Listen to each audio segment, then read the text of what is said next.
Bonjour à toutes, bonjour à tous. Marhaba bikoum dans le 12-13 de Média 24 qui vibre aujourd'hui au rythme de la Coupe du Monde de football, à moins que vous n'habitiez sur la planète Mars. Et encore, vous n'êtes pas sans savoir que la grand-messe du foot a bel et bien commencé il y a une semaine outre-Atlantique.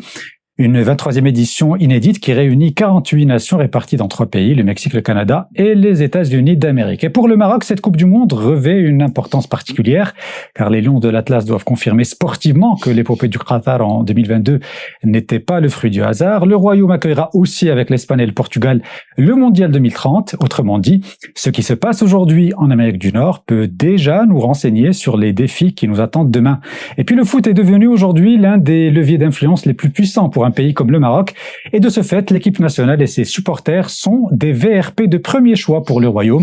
Nous allons en parler avec un invité de premier choix, Yousef Amrani, ambassadeur du Maroc aux États-Unis, et dans le 12-13 de Média 24, et c'est notre sujet à la une.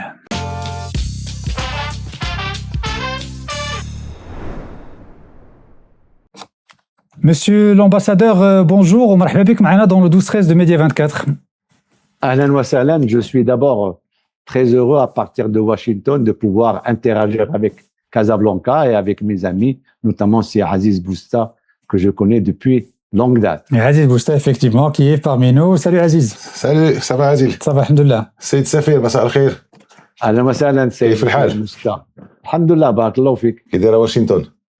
Washington, ça se passe bien. Il y avait un peu de tension parce que tension, mais positivement, c'est ce que nous donne l'équipe nationale marocaine comme joie avec un football extraordinaire et en tant qu'ambassadeur du Maroc ici, je ne peux que m'en féliciter. D'ailleurs, tous les jours, en partant au travail, je vois des drapeaux marocains, des jerseys marocains et ça fait vraiment chaud au cœur. Alors, monsieur l'ambassadeur, il y a 5 heures de décalage entre Casablanca et la côte est américaine où vous vous trouvez, mais je pense que les Marocains du monde entier, que ce soit ici au Maroc ou là-bas aux États-Unis, sont en phase avec les objectifs du Maroc dans cette Coupe du Monde. Mais avant de parler des conditions d'accueil et de séjour de l'équipe nationale et des supporters, je voulais avoir votre sentiment personnel de supporter aussi de l'équipe nationale, parce qu'avant d'être diplomate, vous êtes aussi un supporter de l'équipe nationale. Par rapport au premier match du Maroc face au Brésil, qui s'est soldé par un match nul, 1-1 dans le stade de la finale à New Jersey, qu'est-ce que vous en avez pensé? J'étais heureux. J'ai suivi avec attention cette rencontre qui nous a donné beaucoup d'admiration plutôt pour accompagner utilement notre équipe nationale. Moi, j'étais accompagné de mon petit-fils qui a 12 ans et je le regardais. À un moment, il a pleuré parce que quand le Maroc a marqué le premier but. Et ça, cette émotion dans le stade est une émotion extraordinaire. Alors, vous étiez au stade, effectivement, et j'ai vu passer une image sur les réseaux sociaux. On vous a aperçu avec le maire de New York. Zoran Mandani. Ouais, qu'est-ce qu'il vous a dit? Qu'est-ce que vous êtes dit?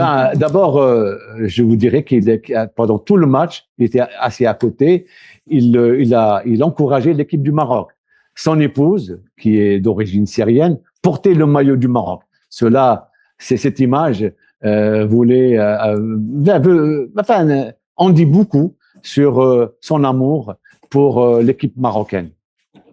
Et bien entendu, on a évoqué l'importance de la communauté marocaine à New York et sa proximité avec le Maroc, tant sur le plan politique, sur le plan affectif et sur le plan culturel. Alors, partant de ça, justement, monsieur l'ambassadeur, ce qui s'est passé avec le maire de New York, on a vu les Marocains, nos compatriotes un peu partout aux États-Unis, surtout sur la côte Est. Après ce premier match contre le Brésil, quel regard portez-vous d'une manière globale sur la présence marocaine? On a vu les jeunes filles danser à Times Square, la Younainia, on a vu le maire, on a vu beaucoup de choses. Mais quel regard portez-vous, vous, en tant qu'ambassadeur aux États-Unis, sur la présence non seulement les Marocains aux États-Unis sont bien intégrés dans la société américaine, mais ils portent le Maroc dans leur cœur.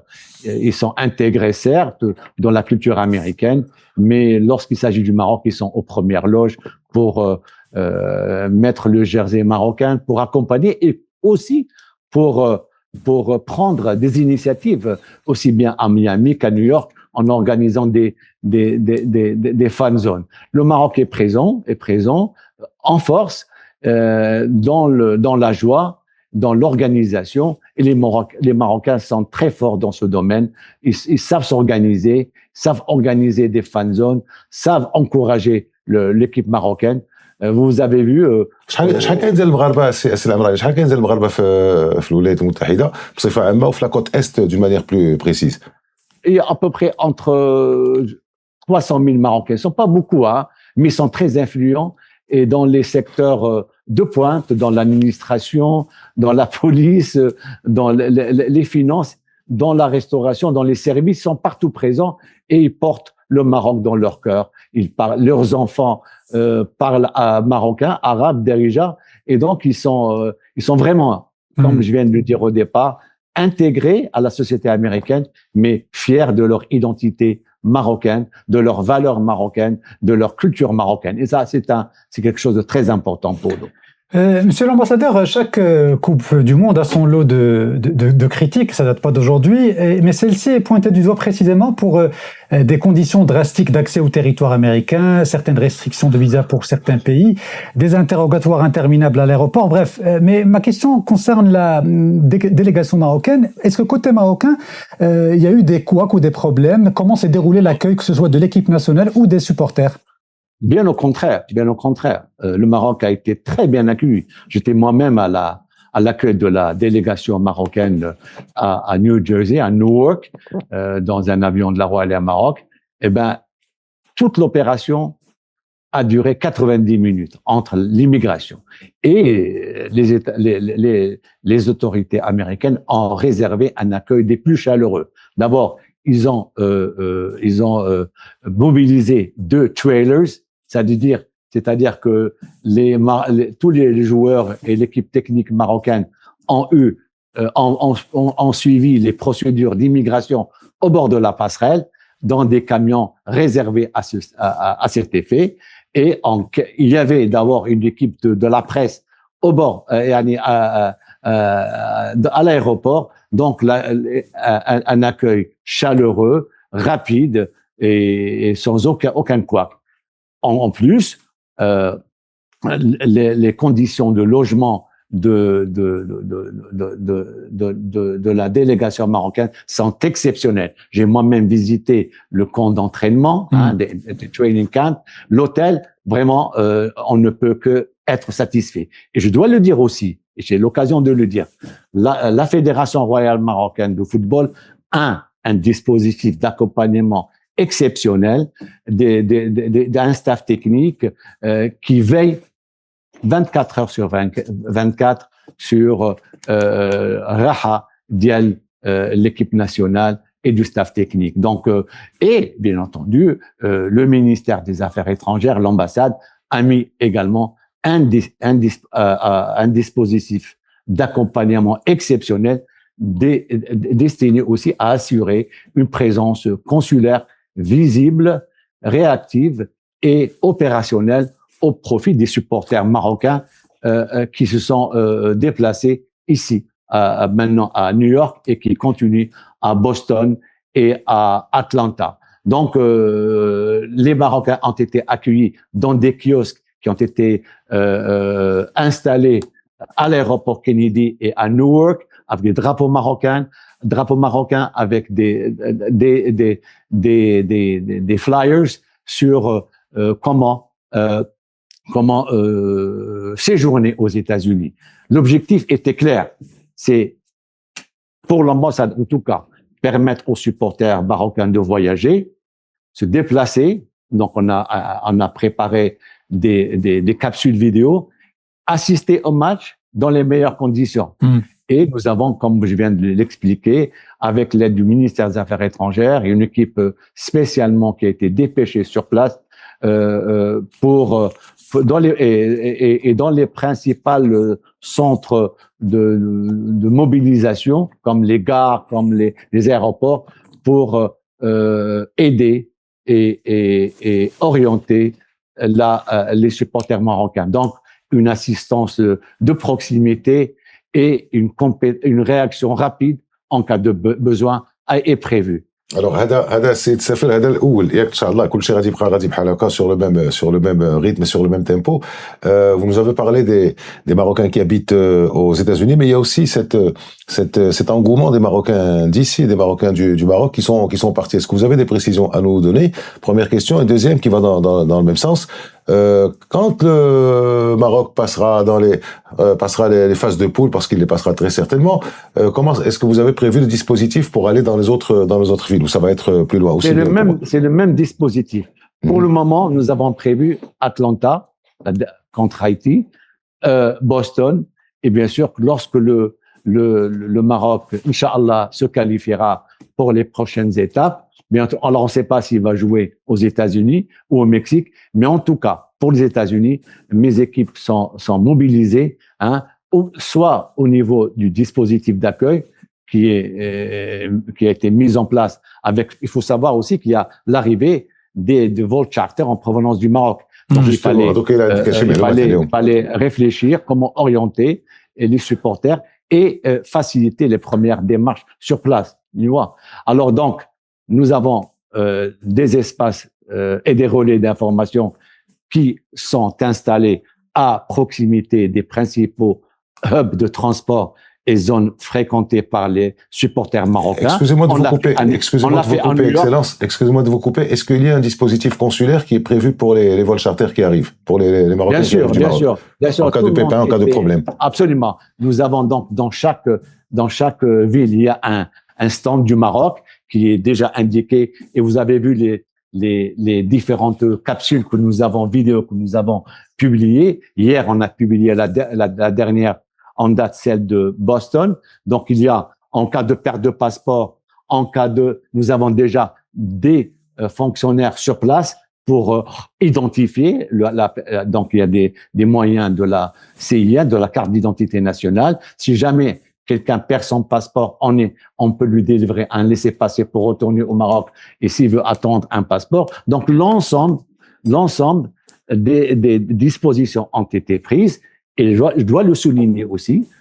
Tout cela se fait en coordination étroite avec les autorités américaines, les villes hôtes, la FIFA, afin de faciliter et de répondre aux interrogations des supporters. Cela, on l'a préparé il y a déjà 3 mois. Une première capsule a été préparée il y a 3 mois pour faciliter les contacts avec la consulat des États-Unis à Casablanca pour l'obtention des visas. On a donné toutes les informations relatives au séjour. Donc, et tout cela, bien sûr, j'ai pas de nombre précis parce que certaines viennent à travers. Mais je crois que si on voit entre 8 000 à 10 000 personnes, il faut dire l'Europe, le Canada et les États-Unis. Si on voit un peu le nombre de Marocains, moi j'ai le premier jour lors du premier match amical, j'ai compté à peu près 20 000 personnes marocaines. Oui, face à la Norvège. C'est vrai qu'ils étaient nombreux face à la Norvège, oui. Bon, en tout cas, oui. Avant de vous dire, pour résumer, le volet, une attention particulière a été accordée aux questions de mobilité. Questions de mobilité, notamment l'accès au stade, les transports publics, les navettes spéciales et les déplacements entre les différentes villes hôtes. New York était pour nous un cas difficile parce que New York c'est une grande ville et il y a beaucoup de moyens de communication, donc il fallait maîtriser tout ça. Donc tout cela a été prévu et publié dans le guide pratique. Très bien. Et les contenus numériques qui ont été distribués par l'ambassade. Très bien. Maintenant, j'aimerais qu'on parle du foot comme un outil de soft power. Bon, les amoureux du ballon rond parlent du foot et de la Coupe du Monde comme d'un sport qui les passionne. C'est tout naturellement le cas. Mais pour le diplomate que vous êtes, j'imagine que vous y voyez aussi et surtout un puissant outil d'influence. Alors, que représente aujourd'hui, de votre point de vue, l'équipe nationale du Maroc pour l'image du royaume à l'étranger? Je vais vous dire une phrase. Pour moi, en tout cas, diplomate de 48 ans, 90 minutes de football, pour moi, c'est plus important que 4 ans de diplomatie d'affaires. Le football est un élément, un vecteur extrêmement important. Ouais. Alors, je vous dirais, hier, j'ai en train de déjeuner avec ma famille dans un restaurant de New York, hein, dans le Soho. Oui. Et dans un restaurant italien. Et on était servi par un Italien. Et lorsqu'il a appris que nous étions Marocains, il a commencé à parler du football. Il nous a même pas servi, il a continué à parler de l'importance du jeu, de la technique. Il a dit une phrase qui est importante. En italien, il a dit, le Brésil a des individualités.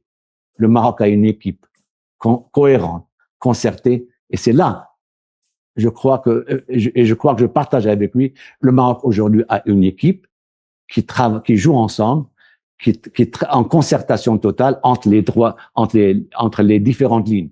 J'ai dit, lorsque j'ai fait avec l'ambassadeur du Brésil, un fire chat, et j'ai dit que le Maroc a avant ou après le match? Avant le match. Et après? Avant le match. Avant le match. Bien sûr, c'était 1-1, donc il était content parce que eux, ils savaient que le Maroc avait une bonne équipe et ils redoutaient le Maroc. Et ça, donc c'était important pour eux. Alors maintenant, pour répondre à votre question, c'est vrai qu'il y a des défis. Il y a des défis dans cette Coupe du Monde. Il y a 48 équipes. Oui. 3 pays hôtes. Oui. Des distances importantes en différentes villes et en différents pays. Donc, cela implique un besoin accru de coopération et de coordination. Maintenant, si le Maroc se qualifie et va jouer au Mexique, bon, alors l'ambassade du Maroc au Mexique prendra le relais. Mais en tout cas, moi, ce que je retiens, si vous permettez, ce que je retiens de cette Coupe du Monde et de ces journées, c'est que le Maroc est bien loti, alhamdoulilah, non seulement en raison des investissements conséquents qui ont été engagés par notre pays, hein, depuis quand même quelques temps. Moi, j'ai visité les 3 stades, hein, il y a quelques mois. J'ai visité Atlanta, j'ai visité Boston et celui de New Jersey. Nous, on n'a rien envie. Nous avons je veux dire à toute modestie, nous avons les meilleurs investissements et les meilleures infrastructures sportives que ici. Les États-Unis ont quand même des stades, à l'exception peut-être celui d'Atlanta, des stades vétustes et anciens. Ouais. Il y a des problèmes d'acoustique également. Mais par contre, et tout le monde, même le responsable de la Maison Blanche chargé du mondial a déclaré officiellement dans la presse que le stade de Casablanca est une réussite, sera une réussite pour le football marocain. Je reviens à la question de l'influence du foot sur l'image du Maroc. Bon, vous êtes ambassadeur dans un pays où le soccer, comme ils l'appellent sur place, n'est pas le sport roi, n'est pas un sport très populaire. Mais est-ce que le parcours ou l'épopée du Maroc pendant la Coupe du Monde 2022 a peut-être modifié quelque peu la perception du royaume auprès du grand public américain? Le soccer n'est pas, comme vous l'avez si bien dit, n'est pas très connu aux États-Unis. Mais dernièrement, avec l'arrivée de joueurs européens dans le championnat américain, les gens s'intéressent de plus en plus au football, y compris les femmes.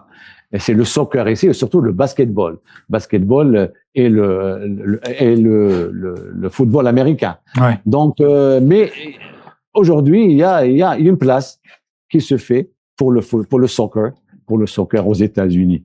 Mais en tout cas, pour le Maroc, l'image du Maroc elle est là, elle est bien installée. À un moment où nos 2 pays aujourd'hui célèbrent 250 ans de nos relations diplomatiques. Vous le savez si bien, le Maroc a été le premier pays à reconnaître l'indépendance des États-Unis et nos interlocuteurs, que ce soit au département d'État ou à la Maison-Blanche, chaque fois sont toujours fiers de le rappeler. Et donc, ce qui fait que le Maroc a une belle image dans ce pays, surtout après 2020. Oui. Alors, cette édition de la Coupe du Monde 2026, bon, c'est la première en son genre, 3 pays organisateurs, 48 équipes, des distances importantes entre les différents lieux de rencontres, de matchs, etc. Et donc, c'est pour nous, Marocains, et pour le Maroc qui accueille la Coupe du Monde 2030 aux côtés de l'Espagne et du Portugal, c'est une sorte de laboratoire grandeur nature. Alors, quels enseignements, selon vous, monsieur l'ambassadeur, le Maroc peut ou doit tirer dès aujourd'hui de l'organisation tripartite entre les USA, le Mexique et le Canada? Ben, comme je viens de le dire, le Maroc est bien loti. Non seulement en raison des investissements conséquents qu'on a engagés, mais un travail de fond qui a été fait depuis plusieurs décennies sur la conduite de Sa Majesté le roi Mohammed VI. Nos infrastructures dépassent aujourd'hui les standards mondiaux pour devenir, et tout le monde en parle, une référence internationale en matière d'excellence, de capacité logistique et d'ingéniosité. Et la dernière AFCON est un élément fondamental à ce sujet. Nous n'oublions pas nos compétences humaines. C'est un atout incommensurable pour notre pays, notre jeunesse. Et vous avez vu, l'équipe marocaine et les jeunes. Et l'ensemble des forces vives de la nation sont engagées et émulées pour faire de 2030 un succès, et j'en suis convaincu que ça sera. C'est un succès que nous allons partager avec l'Espagne et le Portugal. Moi, en tout cas, j'estime que la Coupe du Monde 2030 sera historique, car elle va relier l'Afrique et l'Europe grâce à un effort d'accueil partagé. Et comme l'a dit Sa Majesté le roi Mohammed VI, ce projet de la Coupe du Monde 2030 réunit l'Afrique, l'Europe, tout en reliant les cultures et les civilisations et les régions européennes. Très important dans un monde complexe, dans un monde en ébullition avec des conflits. Alors, la Coupe du Monde de 2030, pour moi, elle, à bien des égards, elle reflète également l'identité du Maroc lui-même. Le Maroc, n'est-ce pas, Aziz, a des racines profondes en Afrique. Tout à fait. Des liens étroits avec l'Europe également, avec le statut avancé, avec la relation privilégiée avec certains partenaires européens comme la France et l'Espagne et le Portugal, et des relations de longue date à travers la Méditerranée et l'Atlantique. N'oublions pas également notre composante arabe, elle est fondamentale. Donc le Maroc va amener une valeur ajoutée. Nous servons naturellement de pont entre ces différents mondes. Et la Coupe du Monde, comme tu le disais tout à l'heure, c'est bien plus que l'organisation de matchs de football. Il s'agit de building bridges, de construire des ponts, et nous savons le faire, nous le Maroc, nous sommes outillés pour le faire. Il s'agira de rassembler les gens, en espérant qu'un jour, au niveau du Maghreb, nous pourrons avoir le même impact pour également travailler ensemble pour faire face aux défis auxquels nous sommes tous confrontés. Alors, une petite question, monsieur l'ambassadeur. Nous avons des... Je savais que tu allais réagir à ça. Mais non, nous avons... Ça va être une manière un peu immodeste, vous m'en excuserez. Nous avons de très belles infrastructures, nous les avons vues, nous avons de très belles organisations, nous les avons vues. Nous avons appris, et ça vous pouvez nous le confirmer, qu'une partie de la sécurité des stades est aussi une collaboration, une coopération avec la police marocaine. Nous avons un public qui est ce qu'il est, c'est-à-dire coloré, enjoué, enthousiaste. Et en quoi ils peuvent nous aider?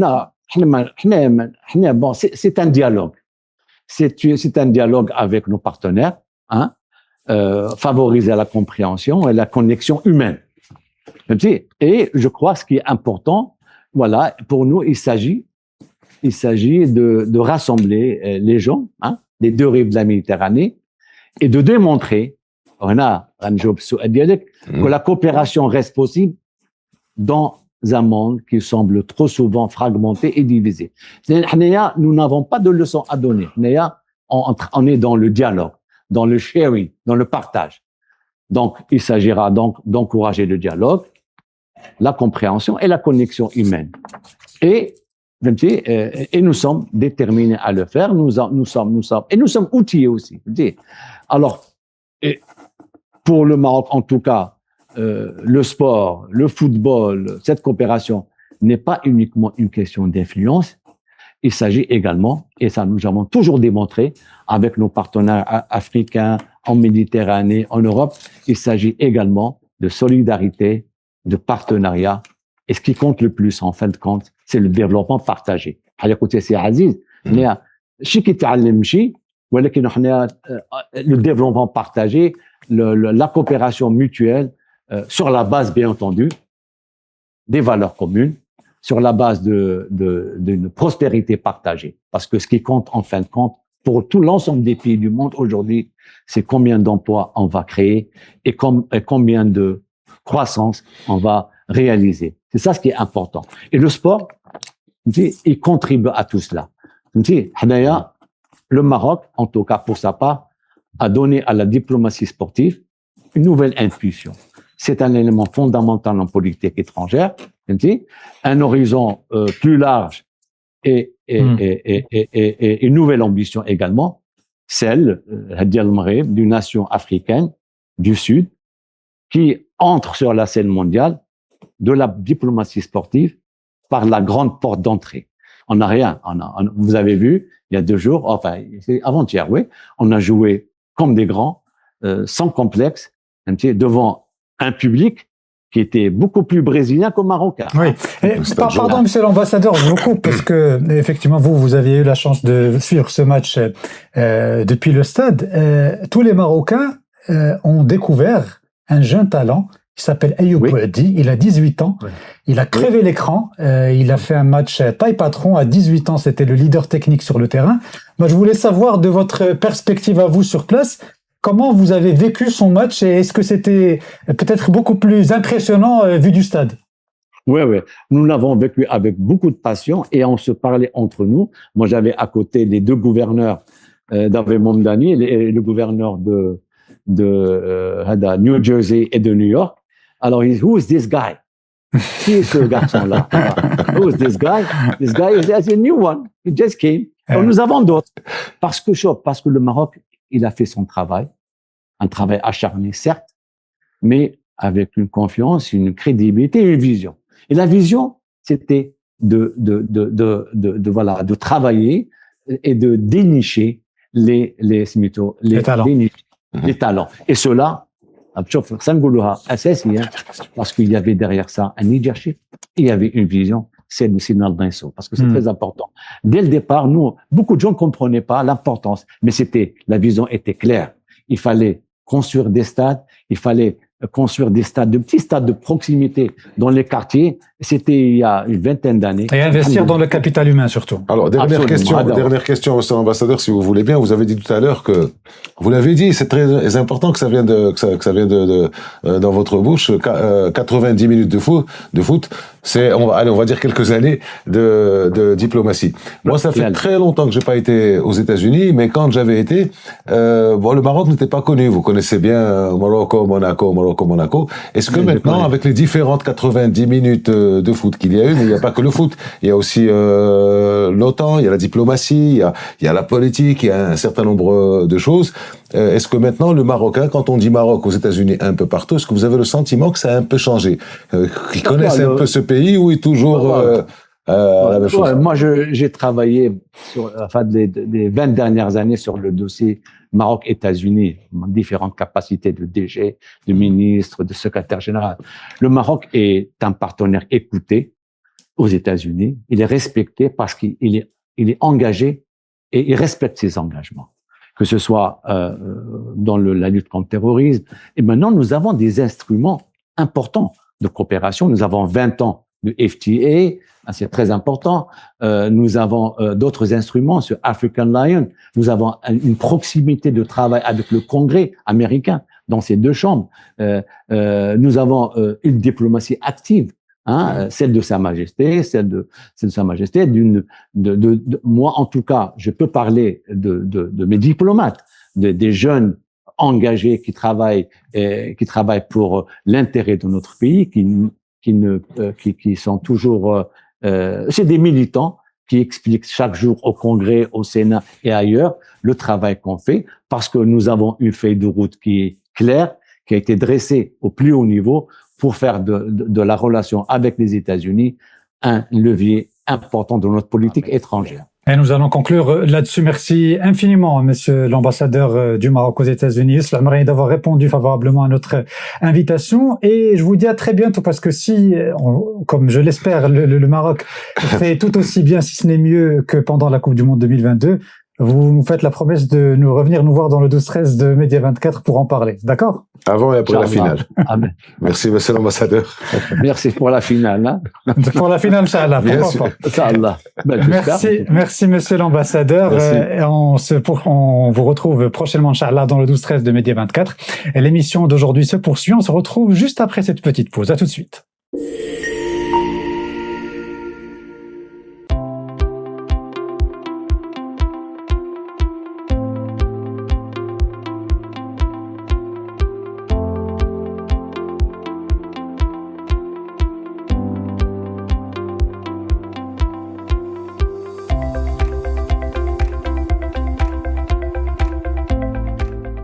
De retour sur le plateau du 12-13 de Média 24 et on continue de parler de la Coupe du Monde de 2026. Au-delà des matchs et de la performance sportive, le mondial, eh bien, ce sont aussi des millions de voyageurs, des milliers de kilomètres parcourus, des rencontres, des histoires et parfois même des phénomènes sociaux fascinants. Depuis plusieurs années maintenant, les supporters marocains attirent l'attention bien au-delà des terrains. On les a vus au Qatar en 2022, on les a vus au Chili lors du mondial U20 remporté par le Maroc en 2025 et on les retrouve aujourd'hui aux États-Unis pour cette première Coupe du Monde à 48 équipes organisées par 3 pays, États-Unis, Canada et Mexique. Alors pourquoi ces supporters marocains parcourent-ils des milliers de kilomètres pour suivre les Lions de l'Atlas ? Qu'est-ce qui distingue les supporters du royaume des autres publics du football mondial? Et surtout, cette énergie collective peut-elle devenir un atout pour le Maroc à l'approche de la Coupe du Monde 2030 que nous co-organisons avec l'Espagne et le Portugal? Pour en parler, nous sommes ravis d'accueillir en liaison depuis New York Doraïd Belbaraka, sociologue du sport, qui est actuellement aux États-Unis où il suit l'équipe nationale et ses supporters. C'est Doraïd Belbaraka, bonjour, marhaba bik dans le 12-13 de Média 24. Bonjour et merci. Avec Aziz Bousta, toujours à ma droite. Rebonjour Aziz. Rebonjour. Bonjour, Alors, c'est Belbaraka. Bonjour. C'est Doraïd Belbaraka. Bon, vous êtes un sociologue du sport. Vous suivez depuis plusieurs années maintenant nos supporters marocains, les supporters de l'équipe nationale sur différents terrains. Et vous étiez notamment au Chili lors de la Coupe du Monde du vin remportée par le Maroc. La première question que j'ai envie de vous poser est la suivante. Qu'est-ce qui vous a poussé d'abord à faire des supporters marocains de l'équipe nationale un objet de recherche sociologique? Parce que on peut se poser la question légitimement, comment on se réveille un jour et on se dit, ah, tiens, si je faisais un travail de recherche de sociologue sur ce phénomène des supporters de foot? La question s'est posée naturellement parce que moi, je suis supporter de cette équipe nationale et j'étais au Qatar, donc on a vécu cette ascension de la brand des supporters marocains. Donc au début au Qatar, je me souviens, on était inconnus, puis avec les résultats, on a commencé à être vraiment au centre de cette Coupe du Monde au Qatar. Au retour, mais spécialement le jour où il y avait la demi-finale U20 où on l'a remporté face aux Français, là, j'ai commencé à chercher des billets et comment partir au Chili. C'était un peu difficile, 35 heures d'avion, puis c'était 35 000 dirhams. Mais le problème, c'était aussi le visa. Mais dès le jour où la Royal Air Maroc, avec la Fédération Royale Marocaine de foot, ont mis en place la campagne, ils ont affrété les 2 avions pour partir au Chili. Là, j'ai sauté sur l'occasion, donc j'étais très impatient de partir. Et à ce moment-là, je me suis dit, attends, si moi je suis comme ça, qu'on est des autres. Et c'était au départ, est-ce que j'étais normal? Oui, parce qu'il faut être limite dans un état second pour voilà, payer un billet cher, traverser des milliers de kilomètres, un vol qui dure plusieurs heures pour aller voir un match de foot. C'est vrai qu'il faut pas être normal dans sa tête pour décider de une telle chose. Et pour être normal, il faut qu'on ait d'autres personnes pareilles. Comme ça, on devient normal. Parce que la norme sociale, c'est ça. Il faut que plusieurs personnes. Et là, je me suis dit, pourquoi ne pas chercher auprès des autres qui partent, leur motivation, pourquoi ils partent, et pour savoir, est-ce qu'on partage les mêmes objectifs, la même passion? C'est quoi cette passion déjà? Est-ce que c'est rationnel ou irrationnel? Et c'est de là où l'intérêt au public a commencé à susciter mon intérêt. Et ce voyage était autant que supporter pour partir vraiment encourager l'équipe nationale, et aussi autant que chercheur, parce que ce public, il faut vraiment le mettre sous la lumière, mais des projecteurs pour pouvoir cerner un peu. C'est pas un public, mais c'est les publics. Oui. Ouais. Et bon, moi, ce qui a attiré mon attention en m'intéressant un petit peu à ce que vous faites, c'est que vous arrivez en quelque sorte à une conclusion qui est que beaucoup de supporters marocains de l'équipe nationale, en fait, ils ne se considèrent pas comme de simples spectateurs d'un match de foot. Ils ont le sentiment, fondé ou pas d'ailleurs, d'être des acteurs des exploits de l'équipe nationale, de participer eux-mêmes au match. Est-ce que c'est le cas? Est-ce que c'est la conclusion de vos travaux? Et comment vous expliquez ce phénomène? C'est dans les supporters, on a plusieurs profils et on a plusieurs objectifs. Il y a ceux qui veulent cocher des villes ou des pays dans leur carte de voyage pour des raisons personnelles. Il y a ceux qui veulent rester, en fait, ceux qui veulent cocher des événements internationaux. Mais tous, il y a d'autres raisons personnelles aussi, mais tout le monde, la quasi-majorité, ils partent, mais vraiment pour encourager.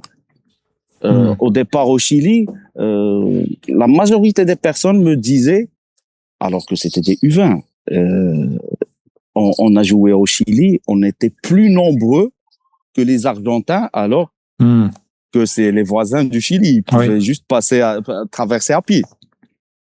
Donc là, mais tout le monde voulait que ces jeunes les voient, et ils sont venus pour participer à leur niveau autant qu'acteurs pour pouvoir réaliser ce rêve de Coupe du Monde.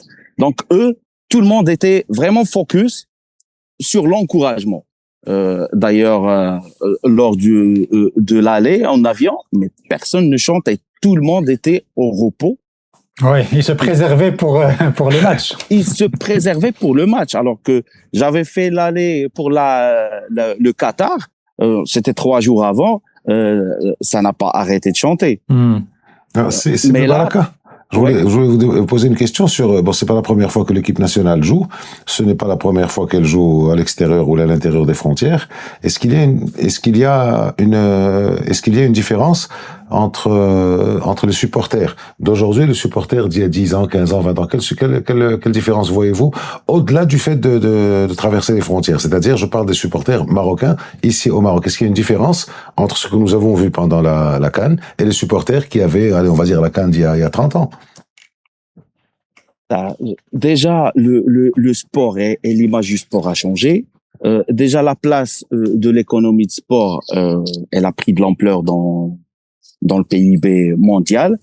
Et puis l'image du sport et du foot en particulier a pris de l'ampleur.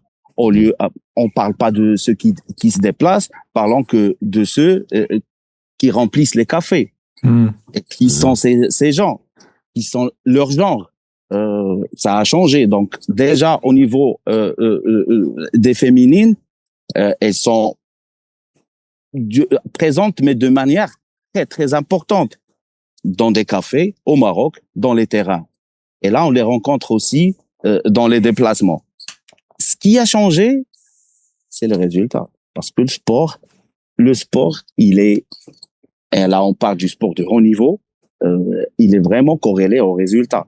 Quand on commence à faire du résultat, c'est là où cette notion de communion ou le terme m'échappe, de communauté, elle commence à prendre. Le résultat, c'est le ciment. Avant, il n'y avait pas ces résultats. Mais là, on sent que les gens, ils arrivent. Moi, personnellement, j'ai pris le forfait téléphone et il y avait des jeunes avec moi. Je leur ai dit, on fait combien de jours? Ils m'ont dit 45. Jusqu'au bout, jusqu'à la finale, quoi. Ben oui. Ben justement, parlons de cette édition de la Coupe du Monde qui est co-organisée par les États-Unis, le Canada et le Mexique. Bon, la délégation marocaine, les supporters sont présents aux États-Unis. Et c'est vrai que, bon, vous parlez du déplacement pour le Chili pour la demi-finale ou la finale des U20. Mais là aussi, il y a le coût des déplacements vers les États-Unis est très élevé, même les billets sont rares et coûtent très très cher, l'hébergement aussi, le transport. Mais malgré tout ça, et vous en êtes la preuve, avant d'être sociologue de sport, vous êtes avant tout un supporter de l'équipe nationale, malgré tout cela, les supporters marocains répondent présents à chaque fois. Que nous dit cet engagement? Comment vous l'expliquez? Qu'est-ce qu'il nous dit au fond de ce que nous sommes? Nous sommes Marocains fiers de l'être et on veut le prouver. Les déplacements, moi je parle personnellement et je connais d'autres gens, nous on n'est pas ici en tant que touristes. Jusqu'à présent, j'ai jamais fait d'activité touristique, ni ici, ni au Qatar. Bah oui, donc on se préserve, on ne sait pas combien de jours, on est projeté sur 40 jours. C'est des plans D. Ouais.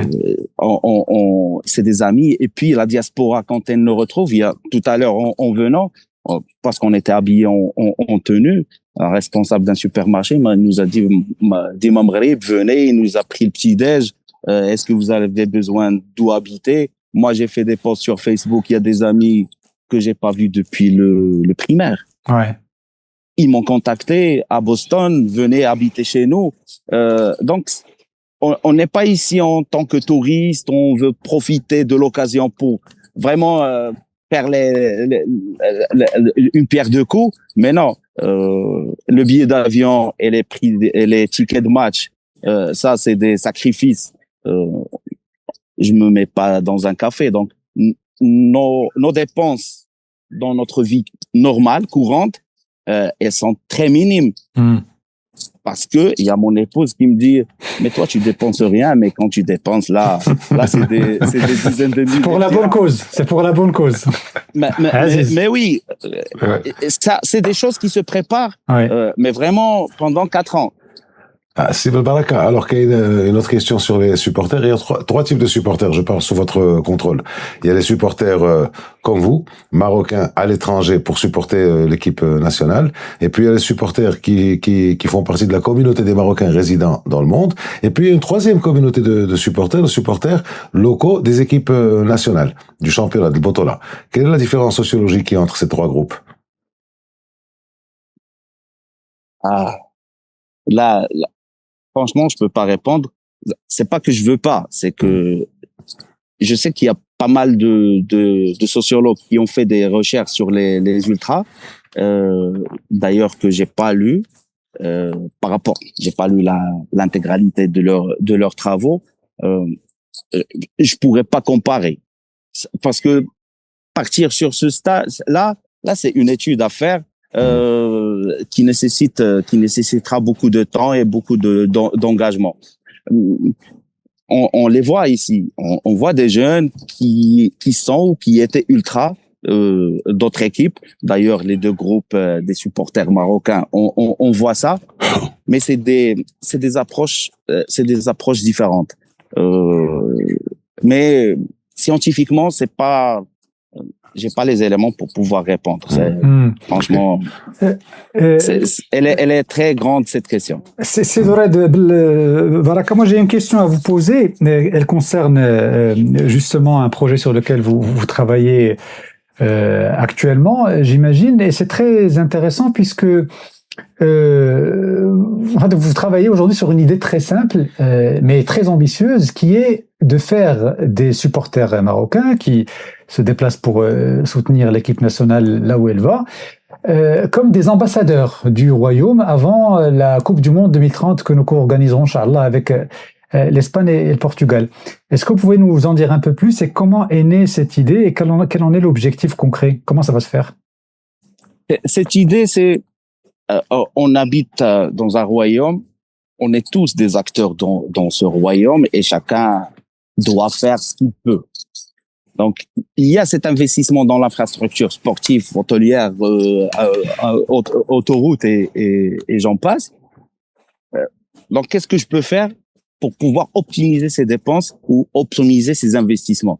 Donc, je me suis dit, il y a tout ça, mais qui a pensé à promouvoir la destination au Maroc pour les supporters des autres équipes nationales?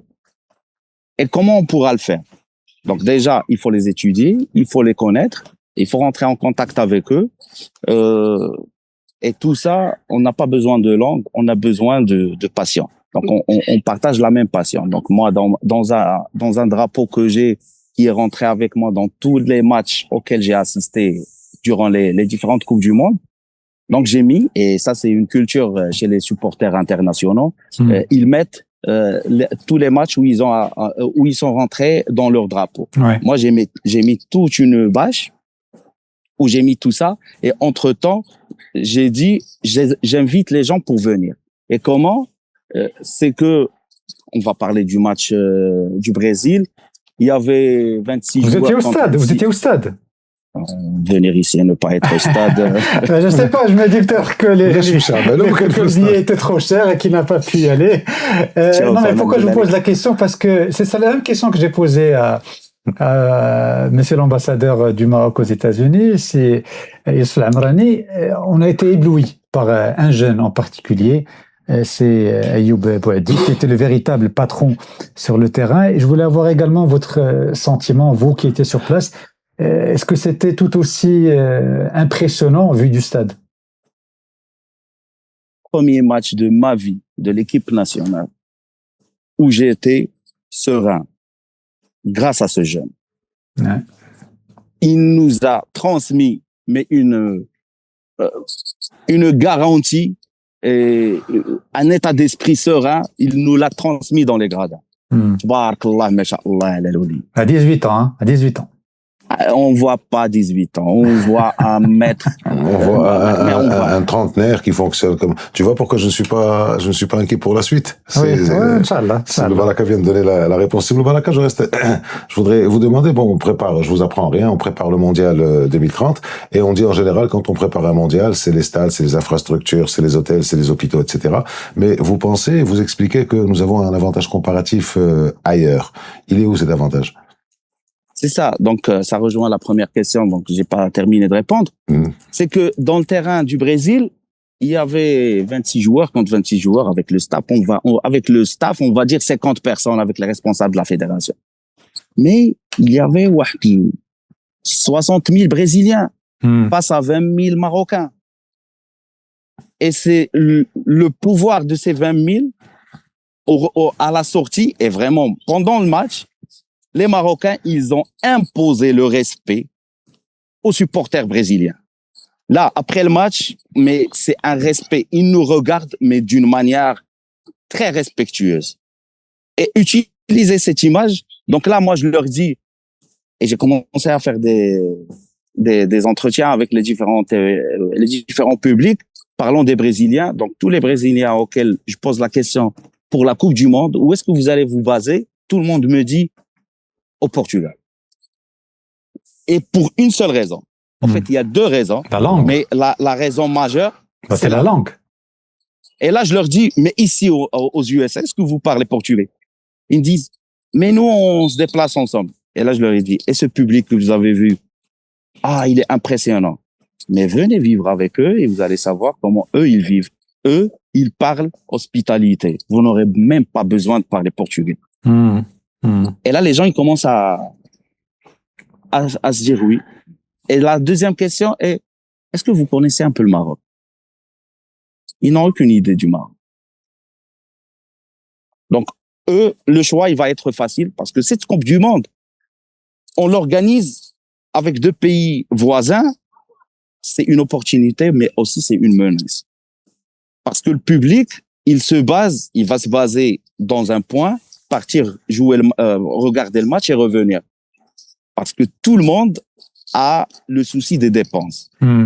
Ouais. Et les grands publics qui se déplacent beaucoup, il y a les Argentins, les Brésiliens et les Mexicains. C'est des Latinos. 2 iront en Espagne et les Brésiliens iront au Portugal. Mais notre public, qui est devenu aussi une marque à côté de son équipe nationale, c'est vraiment une force de vente, mais inestimable. C'est vraiment un immatériel. C'est quoi un capital immatériel, mais inestimable et une force de vente. Donc, quand on commence à parler public avec public, c'est la passion qui prend. Et ça viendra. En parlant des publics, vous avez évoqué les publics mexicains, argentins et brésiliens qui se déplacent beaucoup pour suivre leur équipe nationale, ce qui est vrai d'ailleurs. Mais moi, j'ai fait un parallèle ces derniers jours par rapport aux supporters présents aux États-Unis pour suivre les matchs. J'ai remarqué que les supporters marocains, vous me dites si c'est le cas ou pas, avec les supporters brésiliens, bon, on se chambrait un petit peu, mais c'était dans la joie et la bonne humeur. Il y avait une certaine forme de respect mutuel des deux parties. Ce qui n'est pas le cas d'ailleurs. On a vu des images dernièrement des supporters argentins et algériens qui se sont retrouvés sur la place de Times Square, et bon, il y a eu des échauffourées, et c'était un peu tendu. Est-ce que le sociologue que vous êtes a une lecture à faire sur ces phénomènes que je viens de décrire? Ouais, j'étais présent hier. Ah ouais? Les échauffourées, ils se sont passés hier, donc j'étais présent. Il y avait les Brésiliens, les Argentins, les Algériens et les Français, puis il y avait les Sénégalais qui arrivaient. Donc on est resté 3 heures pour observer un peu cette scène. Il y avait des Brésiliens qui sont rentrés. Il y avait des Brésiliens qui sont rentrés au milieu du groupement des Argentins, alors qu'on connaît un peu l'animosité qui est entre eux. Ça se chambrait, mais ça se chambrait supporters de foot. Ouais. Il y a rien ne s'est passé de mal. Tout le monde filmait l'autre et tout. Et c'était un seul Brésilien qui est rentré au milieu. Mais avec les Algériens, c'était, tu sais, quand on n'a pas les résultats, on essaye de s'imposer autrement. Donc, c'est ça. Donc, pour moi, c'était pas un public de foot, déjà. Parce que d'ailleurs, le public qui va assister au match, il n'est pas à New York, il est je pense c'est Kansas où ils vont jouer. Donc c'était que des émigrés algériens sur New York. Ouais. Et quand on fait pas confiance à son équipe, ils étaient mal. Pour moi, ils étaient mal, et ce manque de confiance, ça se traduit par la violence. D'accord. Peut-être une dernière question, Aziz, à poser à notre invité. Oui, c'est le Baraka Naoud, les supporters diagonales, les Marocains. Quand on voit le terrain, alors vous avez parlé du match Maroc-Brésil, effectivement, il y avait un stade jaune avec 2 petites éruptions rouges ici et là, mais qui s'entendaient, on les entendait, on les voyait. Comment ils sont organisés? Est-ce qu'il y a des organisateurs, des leaders, des meneurs? Est-ce qu'il y a des relations avec la fédération? Il faut bien qu'il y ait quelqu'un quand on est plusieurs milliers, voire plusieurs dizaines de milliers comme à Rabat ou au Maroc. Il faut bien qu'il y ait quelque part quelqu'un, un chef d'orchestre. Est-ce qu'il y a quelque chose comme ça ou c'est spontané, naturel? Ça, c'est vraiment une question très stratégique. Moi, j'ai suivi un peu les préparatifs des jeunes groupes, des supporters. Il y a eu, je parlerai du groupe de Sboua, que je suis de très près. Il y a eu beaucoup de refus de visa de jeunes qui étaient au Qatar, qui étaient au Chili, qui ont de très bonnes situations financières. Donc, eux, ils sont handicapés par rapport au groupe, par rapport au nombre. Et puis aussi, il y a le capot d'Esboua qui est Falih, qui n'a pas pu venir aussi à cause d'un problème de visa. Mais c'est des jeunes qui sont venus, il y a un sous-capot, donc leur organisation comme les Ultras. il y a un sous-capot qui est venu, il y a des jeunes qui organisent, et quand je dis jeunes, c'est garçons et filles. Leur organisation, elle est phénoménale. Et c'est des catégories socio-professionnelles, mais de tous les niveaux. Ils s'organisent à leurs frais. Il y a aucune intervention de la fédération dedans. Comme ça, ils gardent aussi leur liberté. Et tout le public, là je vais le dire بالعربية, كيقول لك كمشى النحل ولا شواري دبان. Ce qu'a fait les deux points rouges, les deux points rouges sur le terrain, parce que les Marocains, ils sont dans une phase d'ascension. Ils étaient là pour pousser les joueurs. Ouais. Ils n'étaient pas là pour en tant que spectateurs. Les Brésiliens, ils étaient en nombre, mais leur pouvoir d'achat, il est très significatif par rapport à leur silence. C'est des gens qui sont très riches. Les Brésiliens, moi, je les observe depuis le Qatar. C'est eux qui remplissent les plus grands, les hôtels les plus chers dans les villes.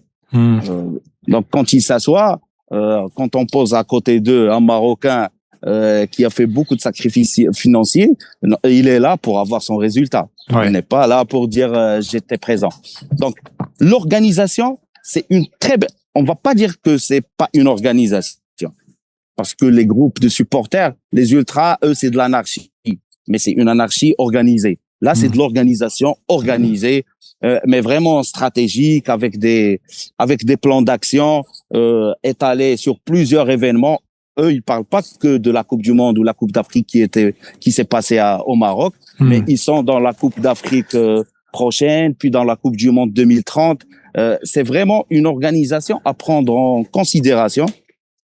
Et si les institutions arrivent, parce que là, j'ai posé des questions aux Français qui sont très bien organisés par rapport au groupe de supporters.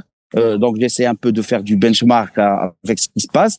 Il y a de quoi optimiser toutes ces ressources qui sont éparpillées, mais qui poussent dans le même sens et qui cherchent le même résultat. C'est un seul, rendre tous les Marocains du monde fiers. C'est ce qu'on espère. C'est ce qu'on espère. Et les gens qui viennent de partout dans le monde, mais vraiment, ils suivent le petit groupe qui est présent sur le terrain. On espère effectivement que le résultat et la performance sera au rendez-vous de l'équipe nationale, que vous allez terminer votre forfait téléphonique qui est de 45 jours et que vous n'allez pas devoir le rendre avant la date fatidique. En tout cas, merci beaucoup Doreid Belbaraka d'avoir répondu à notre invitation en ligne depuis New York, précisément dans le fameux Central Park, c'est bien ça où vous vous trouvez actuellement? Exactement. Montrez-nous un peu comment c'est. Tiens, faites-nous voyager avec vous. Montrez-nous un petit peu Central Park comment c'est. Voilà. Vous êtes bien loti, hein. Il fait très bon vivre à Central Park. Très joli. Bon. J'espère que votre présence sur place sera bénéfique pour l'équipe nationale, vous et tous les autres supporters marocains qui ont fait le déplacement pour supporter le Mountakhab Dienne. Merci infiniment et je vous dis à bientôt, Inch'Allah, dans le 12-13 de Média 24. À très bientôt. Merci Sibel Baraka, bon séjour. Merci à vous de nous avoir suivis. On reste ensemble pour la suite de cette émission. On se retrouve juste après cette petite pause. À tout de suite.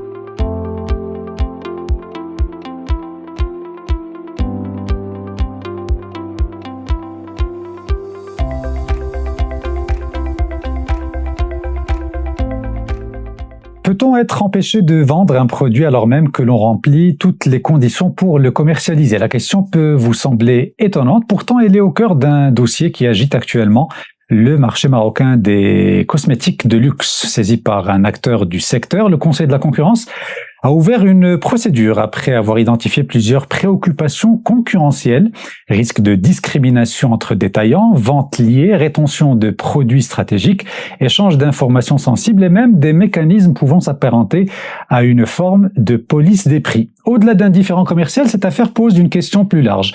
Les règles de concurrence sont-elles véritablement respectées sur ce marché ? Et les détaillants indépendants disposent-ils réellement des mêmes chances que les acteurs intégrés qui contrôlent à la fois l'importation, la distribution et parfois leur propre réseau de magasins? Alors pour en parler, nous recevons celle qui est à l'origine de la saisine du Conseil de la concurrence, Wafa Riati, fondatrice de la société Olena et de l'enseigne Les Drugstores du Maroc. Et c'est notre focus de la semaine.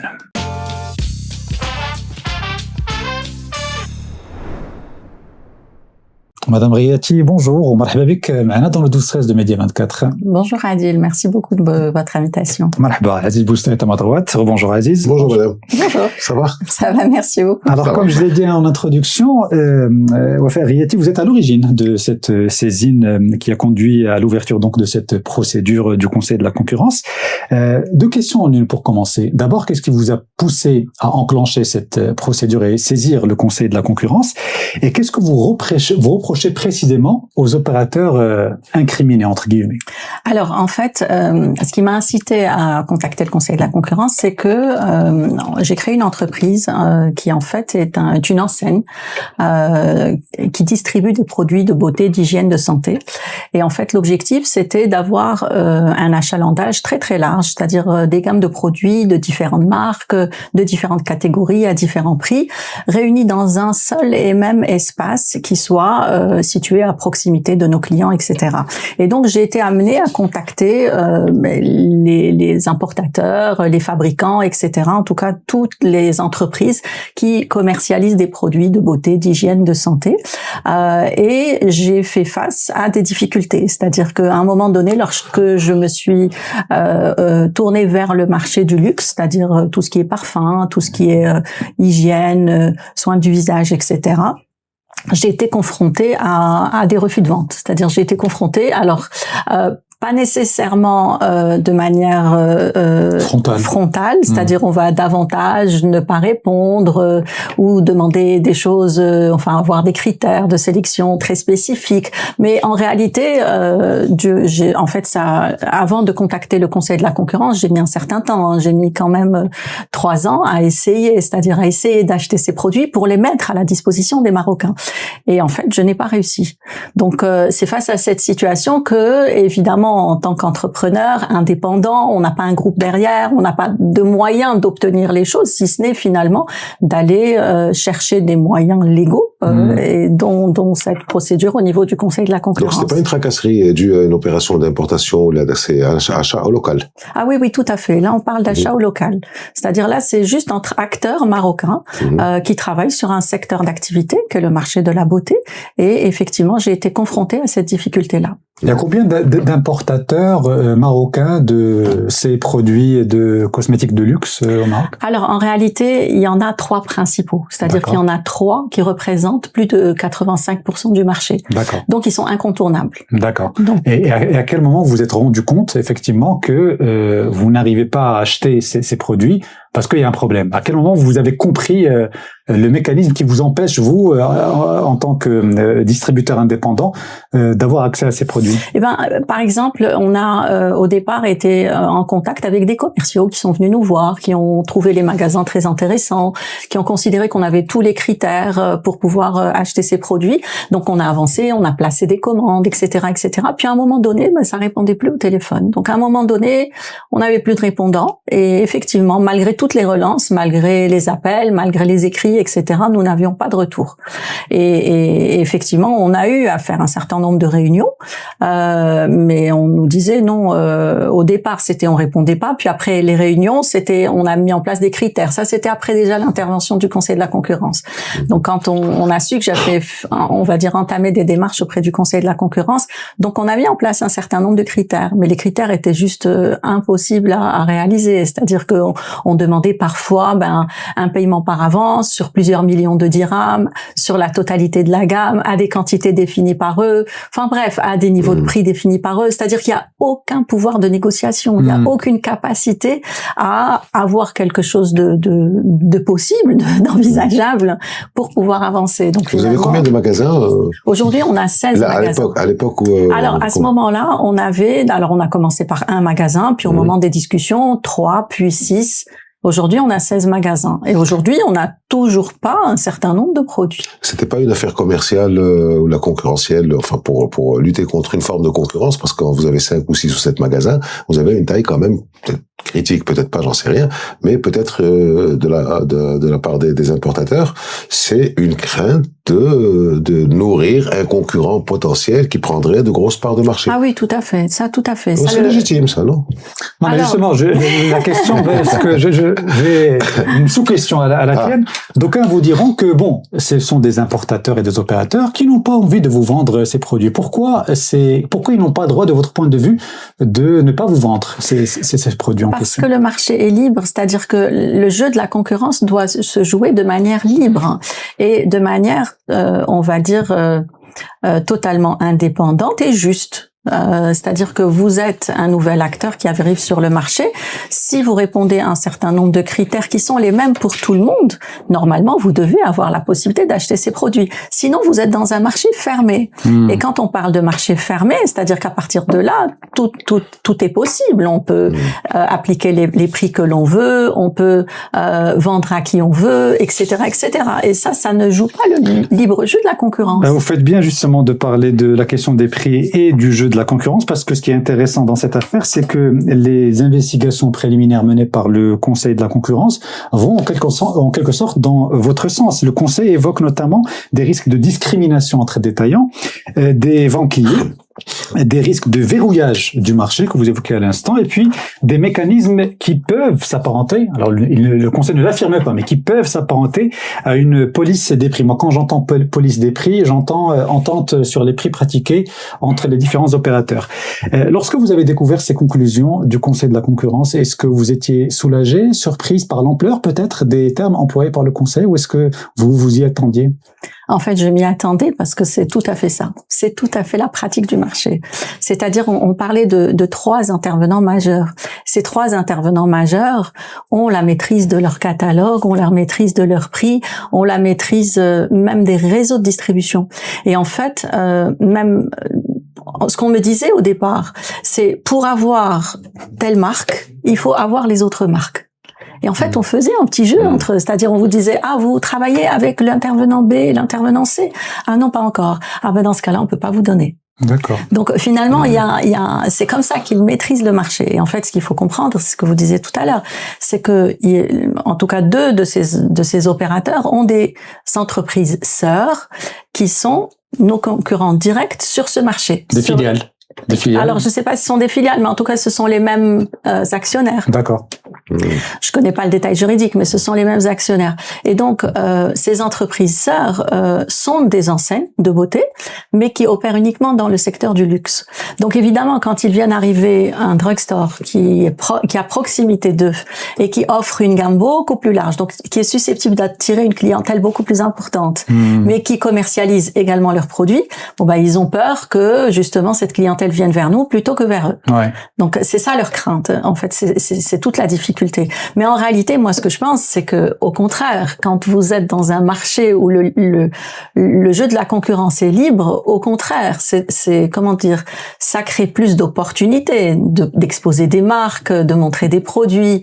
À condition que tout le monde veuille bien jouer le jeu. Tout à fait. À condition que tout le monde veuille bien jouer le jeu. Je reviens à ce terme de police des prix, parce que comme j'ai dit tout à l'heure, quand j'entends moi police des prix, j'entends automatiquement entente sur les prix. Ça nous renvoie, tu te souviens, Aziz, aux soupçons qui entouraient les distributeurs de carburant il y a quelques années de cela. On les accusait d'une entente sur les prix. Alors, il ne s'agit pas de parler de ce sujet, rassurez-vous, mais j'aimerais comprendre précisément sur ce segment des produits cosmétiques de luxe, comment le terme police des prix se concrétise sur le terrain. Est-ce que ces opérateurs en question s'entendent à pratiquer les mêmes prix, donc ne veulent pas voir un acteur indépendant venir chambouler cette entente tacite sur les prix pratiqués. Est-ce que c'est ça la réalité? Alors moi je vais peut-être pas essayer de deviner ce qui se passe derrière les coulisses. J'ai une idée, mais enfin je vais pas essayer de deviner. Partagez-la avec mais nous. ce qui est certain, c'est que par exemple un distributeur tel que nous, enfin un retailer qui va exposer des produits et qui à un moment donné va recevoir une augmentation tarifaire, on va lui écrire il faut augmenter vos prix. Donc on va lui écrire, il faut vous aligner vers ces prix-là. Et même si il a un ancien stock, même si il peut encore vendre aux anciens prix, etc., on va lui dire non, à partir de telle date, il faut passer à tel prix.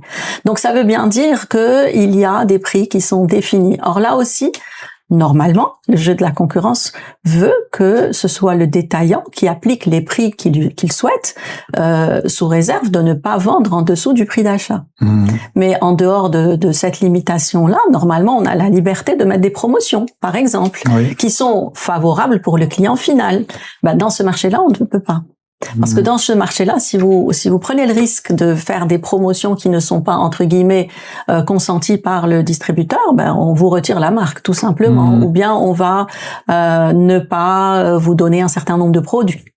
Ou, enfin bref, faire en sorte que vous ne soyez pas très à l'aise à travailler sur ce marché. En fait, police des prix, c'est une nouvelle expression qui a été utilisée par le Conseil de la concurrence. Ils auraient très bien pu appeler ça de l'entente illicite, qui est mieux connue, qui Parce que c'est plus neutre, police des prix. Voilà, parce qu'entente illicite, c'est une accusation directe. Voilà. Je te vois sourire, donc on s'est compris. Non, mais moi, je l'ai dit, moi, quand je lis police des prix, j'entends entendre sur les prix. Sur les trois opérateurs prédominants sur le marché, est-ce qu'aujourd'hui, vous n'avez toujours pas accès aux produits commercialisés, importés par ces sociétés, par les trois? Alors, si, avec l'un d'entre eux, ça se passe très bien, donc on a pu avancer, on a pu obtenir d'autres marques, enfin, les marques qu'on souhaitait, etc., et ça marche bien, et on avance bien. La procédure enclenchée avec le Conseil de la concurrence y est pour quelque chose, je pense qu'elle a facilité, oui, parce que dès qu'elle a été déclenchée, effectivement, on a pu obtenir des marques qu'on n'obtenait pas avant. Donc ça, c'est très bien. Le second acteur, on a un rendez-vous cette semaine, on est content, on va pouvoir avancer parce que c'était difficile. On avait commencé à travailler avec cet acteur-là, puis ça a été interrompu justement parce qu'on a ouvert dans les malls, on était plus présent, on avait grandi, etc. Donc, mais j'ai bon espoir que ça avance. Troisième acteur, pour le moment, pas encore. D'accord. Alors bon, aujourd'hui, on parle de vous, Olena, les drugstores du Maroc, mais je me pose la question de savoir si vous êtes un cas isolé ou s'il y a d'autres acteurs indépendants qui souffrent de la même situation que nous sommes en train de décrire. Combien il y a d'acteurs indépendants dans ce segment? Alors, il y en a plusieurs et de plus en plus, c'est-à-dire que le marché des retail au Maroc est en pleine construction. Il faut imaginer qu'on est une alternative à tout ce qui est distribution traditionnelle ou même tous ces marchés parallèles, parce que sur le marché de la beauté, on a encore beaucoup de contrebande. C'est-à-dire que quand vous arrivez sur ce secteur d'activité, vous avez deux options. Soit vous allez travailler de manière très officielle, et c'est ce qu'on fait, c'est-à-dire que vous allez travailler comme un distributeur de la distribution moderne, et vous allez aller chez les fournisseurs officiels pour vous assurer que ce sont des produits qui ont une traçabilité, qu'ils sont 100% d'origine, etc. Et vous avez la possibilité d'aller sur le marché traditionnel. Donc, et sur ce marché traditionnel, malheureusement, on a encore beaucoup de contrebande. Et nous, on ne touche pas à la contrebande. Ça, c'est quelque chose qu'on s'interdit totalement. Donc, bien entendu, nous ne sommes pas les seuls. On a d'autres acteurs qui sont arrivés sur le marché et qui sont en train de travailler à nos côtés pour faire en sorte que la distribution moderne sur le marché de la cosmétique prenne des parts de marché par rapport à la distribution parallèle. Et bien entendu, nous sommes tous dans la même situation, oui. Donc, alors moi, j'ai osé, on va dire, aller voir le Conseil de la concurrence, mais parce que ça me bloquait mon concept. C'est-à-dire, c'était pas, on va dire, contre une entreprise ou une autre, non. C'était parce que ça bloquait un concept où j'avais besoin d'avoir ces marques-là présentes dans mes magasins. Mais peut-être que d'autres n'ont pas été jusque-là. Mais en tout cas, ils ont participé à cette étude du Conseil de la concurrence et ils ont aussi fait part de toutes les difficultés qu'ils ont pour accéder à ces produits. Très bien. Avant de donner la parole à Aziz, juste une question. Bon, je vais faire un petit peu l'avocat du diable, si j'ose dire. Les opérateurs, les trois en l'occurrence concernés, expliquent que le luxe, leur domaine d'activité, le vôtre aussi, nécessite un contrôle rigoureux de la distribution. Est-ce que vous comprenez cet argument? Autrement dit, ce qu'ils disent, c'est que des acteurs indépendants comme vous ne respectaient pas forcément cette rigueur qu'ils évoquent. Est-ce que c'est un argument que vous entendez, que vous comprenez? Ah oui, je comprends tout à fait qu'ils aient des critères. Ça, je le comprends parfaitement, c'est logique, ce sont des marques de luxe, elles ont besoin d'un environnement spécifique, elles sont destinées à une cible bien spécifique, etc. Mais ces critères doivent être joués en totale transparence. C'est-à-dire qu'il faut qu'il y ait un cahier des charges et que ce cahier des charges soit le même pour tout le monde. Il est difficile pour nous d'entendre que, par exemple, il y a des critères, mais on ne sait pas lesquels. Il est difficile pour nous de nous dire juste ah oui, vous n'êtes pas assez qualitatif. Non, il faut pouvoir dire il faut être dans tel environnement, il faut avoir tel espace pour ces marques-là, il faut avoir telle visibilité, et nous sommes disposés, si toutefois nous manquions un des critères, de nous mettre à niveau pour répondre à l'ensemble de ces critères. C'est-à-dire, encore une fois, par exemple, l'un des partenaires avec lequel on travaille a des marques internationales de premier ordre, ce sont des marques de luxe. Ils travaillent avec nous, ils travaillent très bien avec nous. Donc il n'y a pas de raison qu'on réponde à certains critères sur des marques internationales et pas sur d'autres. Et comme par hasard, il s'agit de ceux qui ont ces sociétés sœurs qui sont nos concurrents. Vous voyez, donc en fait, il faut juste se mettre d'accord sur quels sont ces critères-là et qu'on puisse répondre à ce cahier des charges de manière totalement transparente et constructive. Alors, les sociétés concernées ont apporté plusieurs engagements, ont proposé plusieurs engagements. Je cite la séparation entre les activités de gros détail, les contrats transparents, l'interdiction de ventes liées, etc. Vous en parlez il y a un instant. Est-ce que ces engagements vous paraissent... Tu as oublié le plus important, je pense. C'est la fin de tout mécanisme de contrôle des prix. Fin de tout mécanisme de contrôle des prix. J'allais laisser le dire parce qu'elle le connaît et le maîtrise mieux que moi. Est-ce que c'est suffisant? Est-ce que ça vous satisfait comme engagement, comme réponse des entreprises concernées? En tout cas, c'est un très bon début. C'est-à-dire que oui, si voilà, comme ça, qu'est-ce que vous voulez de plus? Alors, on a participé, c'est-à-dire qu'on a participé à faire ces critères. C'est-à-dire que, en fait, dans cette procédure-là, le Conseil de la concurrence a écouté tous les acteurs du marché. Et tous ces acteurs du marché sont venus avec des idées. Et c'est suite à ça que tous ces critères ont été définis. Donc en fait, ce qui s'est passé là dernièrement, c'est que le Conseil de la concurrence a donné justement tous ces critères, les a partagés et a demandé à toutes les sociétés opérant dans ce secteur d'activité de les commenter ou les compléter, le cas échéant. Et ensuite, j'imagine que la suite, c'est de mettre en place ces critères. Et ce qui contribuera normalement à résoudre le problème, ce qui contribuera normalement à mettre plus de transparence sur ce marché-là. Est-ce qu'une fois que vous saisissez le Conseil de la concurrence, est-ce qu'il y a une possibilité en parallèle d'arrangement entre le plaignant et le défendeur? C'est-à-dire, bon, il a le Conseil de la concurrence, c'est pas la peine, on va arranger ça entre nous, puisque vous avez monté les enchères maintenant, on va laisser le Conseil de la concurrence et on traite, on dit directement. Est-ce que c'est possible? Oui, tout à fait. On a essayé, on a tenté. Ah, vous avez essayé? Ah oui, bien sûr. Vous avez essayé? Oui, on a essayé. Après avoir saisi le Conseil? Ah, tout à fait. On a essayé. Il faut être deux pour que ça réussisse. Bah oui, c'est ça. Il faut être deux pour que ça réussisse. C'est pour ça que je vous disais, parmi les 3 sociétés, ça a réussi avec l'une. Oui. Donc vous avez au moins le mérite, à travers votre procédure, d'abord de nous éclairer sur un marché qu'on ignorait. C'est vrai que les communs des mortels ne savent pas comment se font les choses, comment les produits sont importés, comment ils sont commercialisés. Mais ce qui est aussi bien dans cette affaire, c'est qu'elle dépasse largement le segment qui est le vôtre ou l'activité des produits de luxe. Elle est peut-être, et c'est ma question, révélatrice d'un problème plus large concernant l'accès au marché et la concurrence dans certains secteurs de l'économie marocaine. Bon, je pose la question, on n'est pas directement concerné, mais c'est vrai que on peut se poser la question si dans le segment des cosmétiques de luxe, voilà ce qui se passe et voilà comment certains acteurs peuvent profiter d'une situation monopolistique ou hégémonique. On peut se poser facilement la question de savoir ce qui peut se passer dans d'autres secteurs d'activité, d'où l'importance, et j'insiste là-dessus, du rôle d'une institution constitutionnelle comme le Conseil de la concurrence.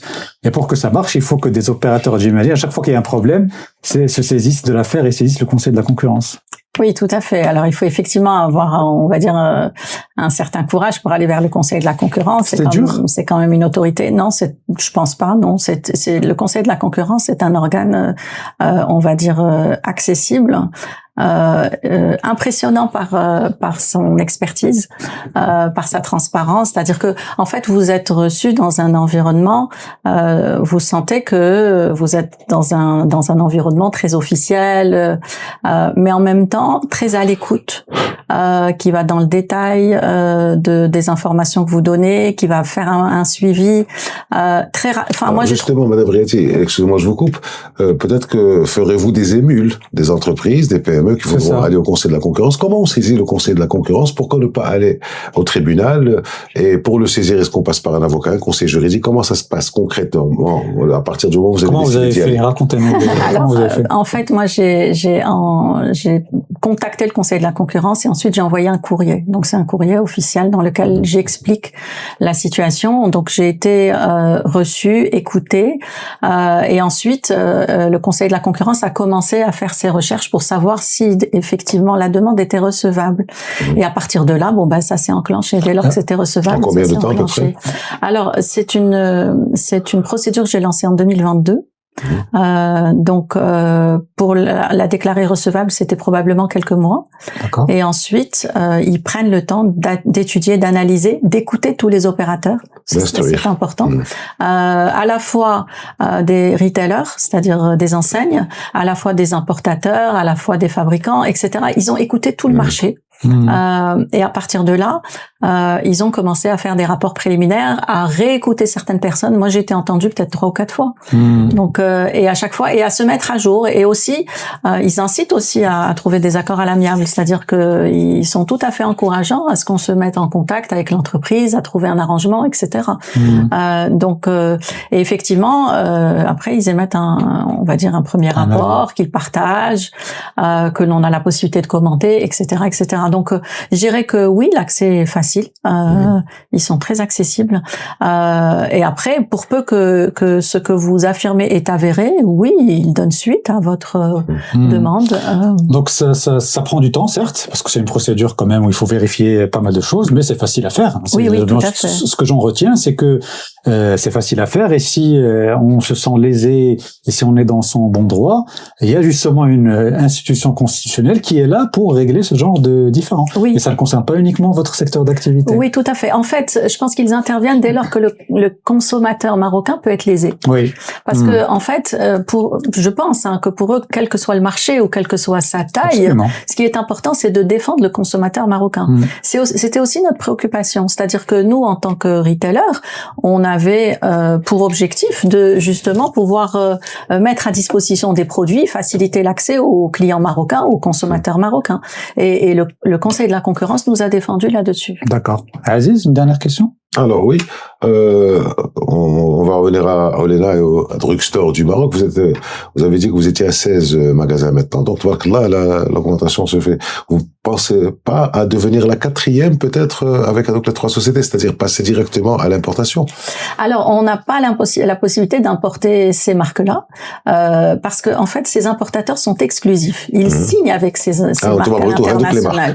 En fait, Brena, la gamme de produits la plus large dans nos magasins. C'est-à-dire que Brena, les produits, les كيبغيوهم المغاربة Brena ويلقاوهم عندنا. Donc, عندهم l'exclusivité. عندهم l'exclusivité sur des marques de premier rang, c'est-à-dire des marques اللي تيبغيوهم المغاربة. Donc ما يمكنش انا je me limite à d'autres marques ونجي لهادوك حتى هما اللي مزيانين ونقول لا ما ناخذهمش ولا c'est pas grave اللي ما عنديش. Mon concept c'est d'avoir l'offre la plus large au service du client marocain حيت خصو يجي ل un point de vente où il aura toutes les gammes qu'il apprécie, toutes les marques qu'il souhaite, etc. dans un seul et même point de vente.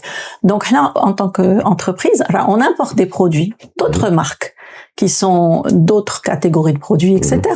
Mais on a quand même besoin, notamment de Hedo. Nous allons conclure là-dessus. Merci beaucoup, Madame Wafa Riati, d'avoir accepté notre invitation. C'était un plaisir d'échanger avec vous. Je pense qu'on a éclairé nos téléspectateurs sur un segment qu'ils ignoraient, je pense. Et on sera ravis de vous accueillir à nouveau pour en reparler s'il y a des développements en bien ou en mal, d'ailleurs. Avec plaisir. Peut-être, comme je vous ai dit, ferez-vous des émules. Ce serait une bonne chose. Le Conseil de la concurrence est un organisme de bonne gouvernance constitutionnelle. Ce serait bien de commencer à y aller et à mettre un peu d'animation dans tout ça. Voilà. Merci beaucoup et à bientôt. À très bientôt. Merci. Le 12-13 de Média 24 se poursuit avec Aziz Bousta. Restez branchés sur Média 24. On se retrouve juste après cette petite pause. À tout de suite.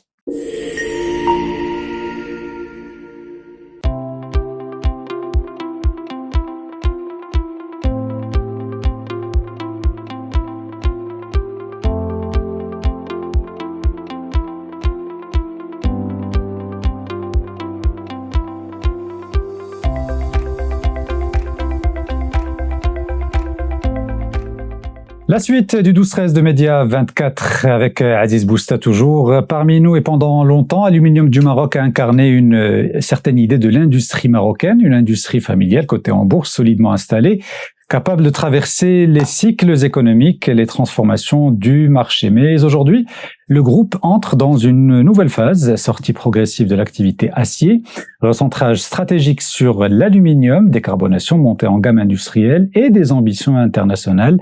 Tout ça dans un contexte mondial marqué par les tensions géopolitiques, la volatilité des matières premières, les nouvelles exigences environnementales et la recomposition des chaînes industrielles mondiales. Dès lors, comment un acteur industriel marocain peut-il rester compétitif dans cette nouvelle économie?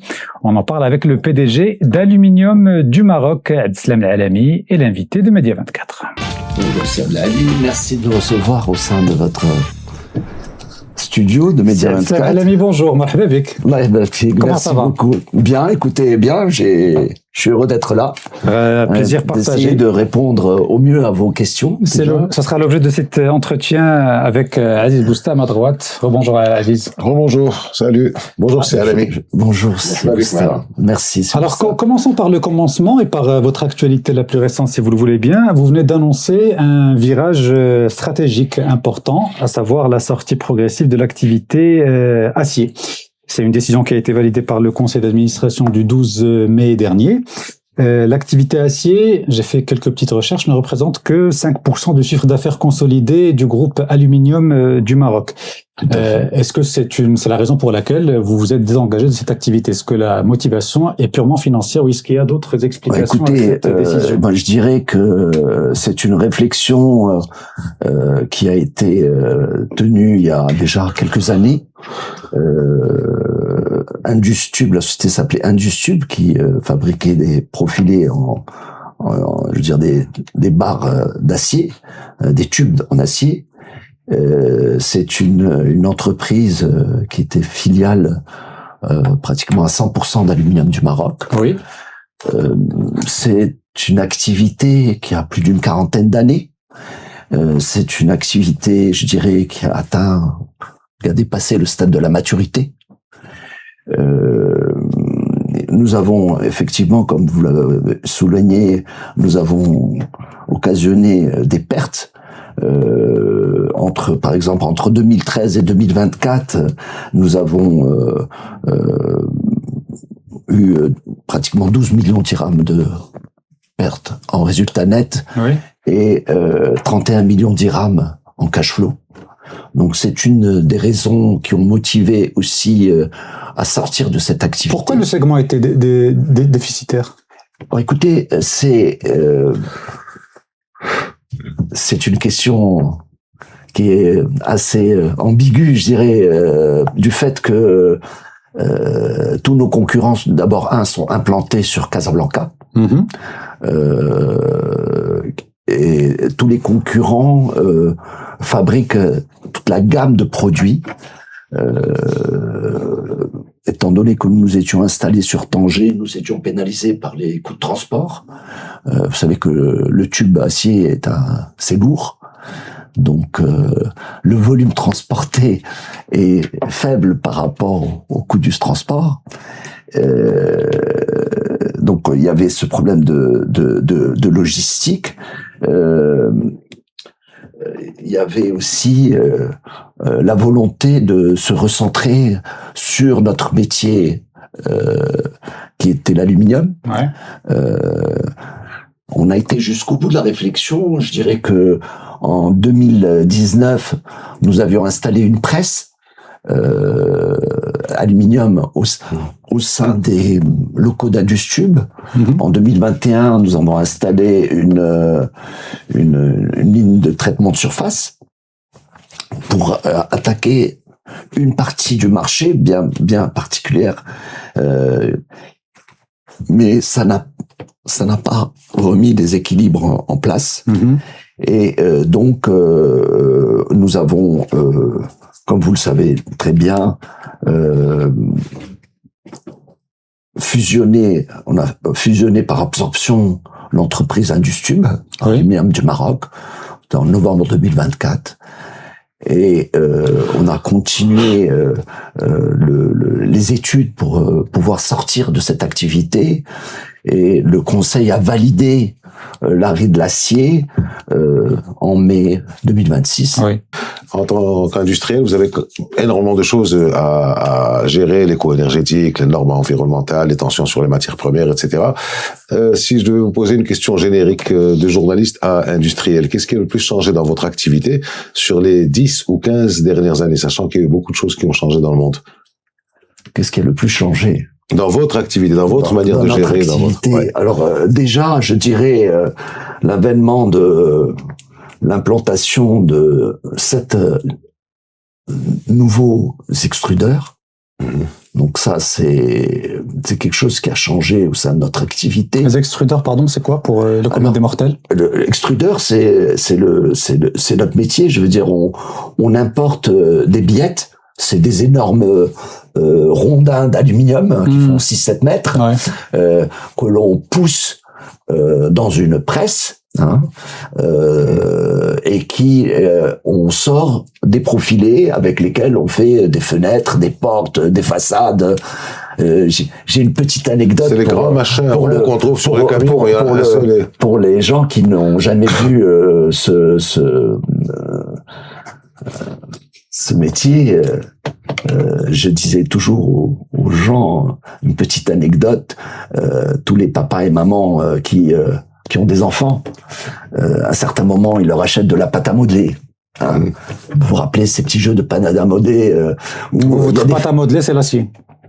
Là, on pousse la pâte à modeler à travers des formes et on ressort un carré, un triangle. C'est le même principe, mais avec de l'aluminium. Voilà, c'est un peu primaire comme explication. Non, mais c'est clair, pour monsieur tout le monde qui sait pas ce que c'est que l'extrusion, extruder, c'est pousser une matière qui est chauffée pour atteindre un point de malléabilité et puis sortir de l'autre côté. Alors, avec les 7 qui sont arrivés, qu'est-ce qui a le plus changé? Vous avez un marché donc plus concurrentiel. Alors, je pense que la courbe d'apprentissage n'a pas été évidente. Je parle pour nous. C'est une société qui, comme a dit qui a 50 ans aujourd'hui, et on a toujours été l'entreprise qui a fondé, je dirais, l'aluminium au Maroc. Il n'y avait aucune entreprise qui fabriquait de l'aluminium quand on est arrivé. Il n'y avait que de l'aluminium importé. Toutes les façades de banques et autres, à l'époque, dans les années 70, c'était importé. Personne n'extrudait de l'aluminium au Maroc. Donc, nous, à l'époque, nous étions associés avec un grand d'aluminium en Europe, qui est le groupe Péchinet. Et on avait, bien entendu, ça faisait partie du projet, transférer le know-how de Péchinet sur le Maroc. Dans les tensions actuelles, géopolitiques, mondiales, sans entrer dans leurs détails, on les connaît, c'est pas le but. Les tensions qu'il y a entre les Américains et les Chinois, les tensions commerciales, les chaînes d'approvisionnement, etc. Est-ce que comment Aluminium du Maroc vit cette forme d'instabilité, parce que c'est une instabilité? Vous parlez de l'Europe, vous exportez sur l'Europe. L'Europe est tributaire d'un certain nombre de décisions qui sont prises soit à Pékin, soit à Washington. Comment vous faites pour gérer tout ça à votre niveau? À notre niveau, je dirais que nous avons été énormément impactés par la volatilité des prix de l'aluminium. Et je pense qu'il est important de préciser de rappeler plutôt que le Maroc a signé des accords de libre-échange avec les pays arabes, il y a de cela quelques années, et que les fournisseurs les plus importants de billettes qui fournissent les extrudeurs marocains sont les pays du Moyen-Orient. Donc quand une guerre se déclenche au Moyen-Orient, forcément, ça nous impacte, c'est ça? Complètement. Forcément. Je veux dire, la guerre a impacté les producteurs. À savoir que parmi ces producteurs, vous avez des producteurs qui font partie des 10 plus gros producteurs d'aluminium dans le monde, que premier exportateur mondial. Je veux dire, donc il y a eu, je dirais, la conjonction de deux choses. La première des choses, c'est qu'automatiquement, quand l'offre diminue, je veux dire, la demande, même si la demande reste constante, ce qui n'est pas le cas, les prix s'envolent. Donc, vous avez le LME de l'aluminium qui, lui, a pris 30 à 40%. Entre le début de la guerre, du conflit à ce jour, et puis le deuxième élément qui lui était très très terriblement difficile à gérer, c'est la logistique. Je veux dire, le détroit d'Ormuz, comme vous le savez, a été fermé. C'est un corridor extrêmement important dans cette région. Les pays du Golfe sont obligés de passer par là-bas, sinon il faut qu'ils fassent un détour par l'Arabie Saoudite. Et c'est extrêmement compliqué. Donc, les délais d'approvisionnement sont passés de 4 à 5 semaines à 5 mois. Je sais pas si vous imaginez, est-ce que les industries sont stockées 5 mois de matières premières? Ça m'étonnerait fort. Hein.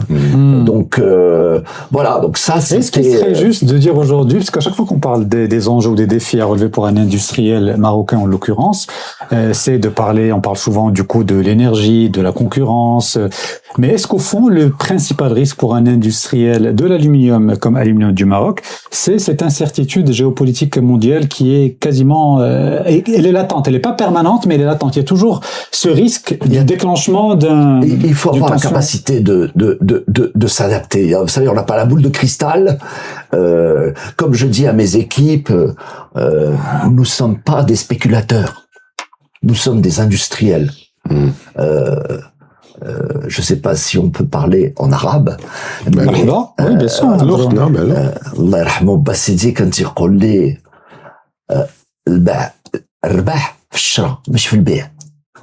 donc bien acheter, c'est très important, mais on peut pas toujours bien acheter. On priorise la sécurité de l'entreprise.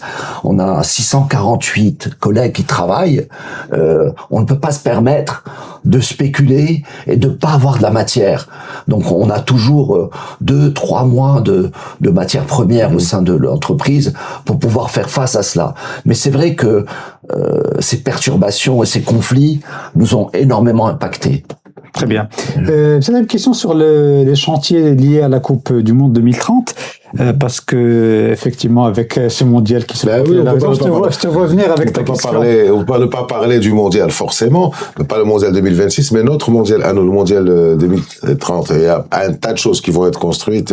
C'est l'année. Comment vous voyez la demande intérieure évoluer dans le pays et dans tout le pays? Quand je parle du Maroc, c'est partout. Il va y avoir des chantiers partout, etc. Donc ça va influer. Alors vous avez dit vous n'avez pas la boule de cristal pour savoir, mais vous pouvez anticiper. Alors, il y a les anticipations qui peuvent être négatives, qui sont celles des guerres, des tensions, etc. Et puis les anticipations positives. Mais ce qui est sûr, c'est que de l'aluminium, il en faut quasiment dans toutes les constructions. Donc, ça, c'est une certitude. Il n'y a pas besoin d'une boule de cristal. Alors, comment vous évaluez la demande intérieure d'ici 2030? Écoutez, mon plan stratégique, il est a été dessiné avec des objectifs d'augmentation de capacité entre 10 et 15% tous les ans.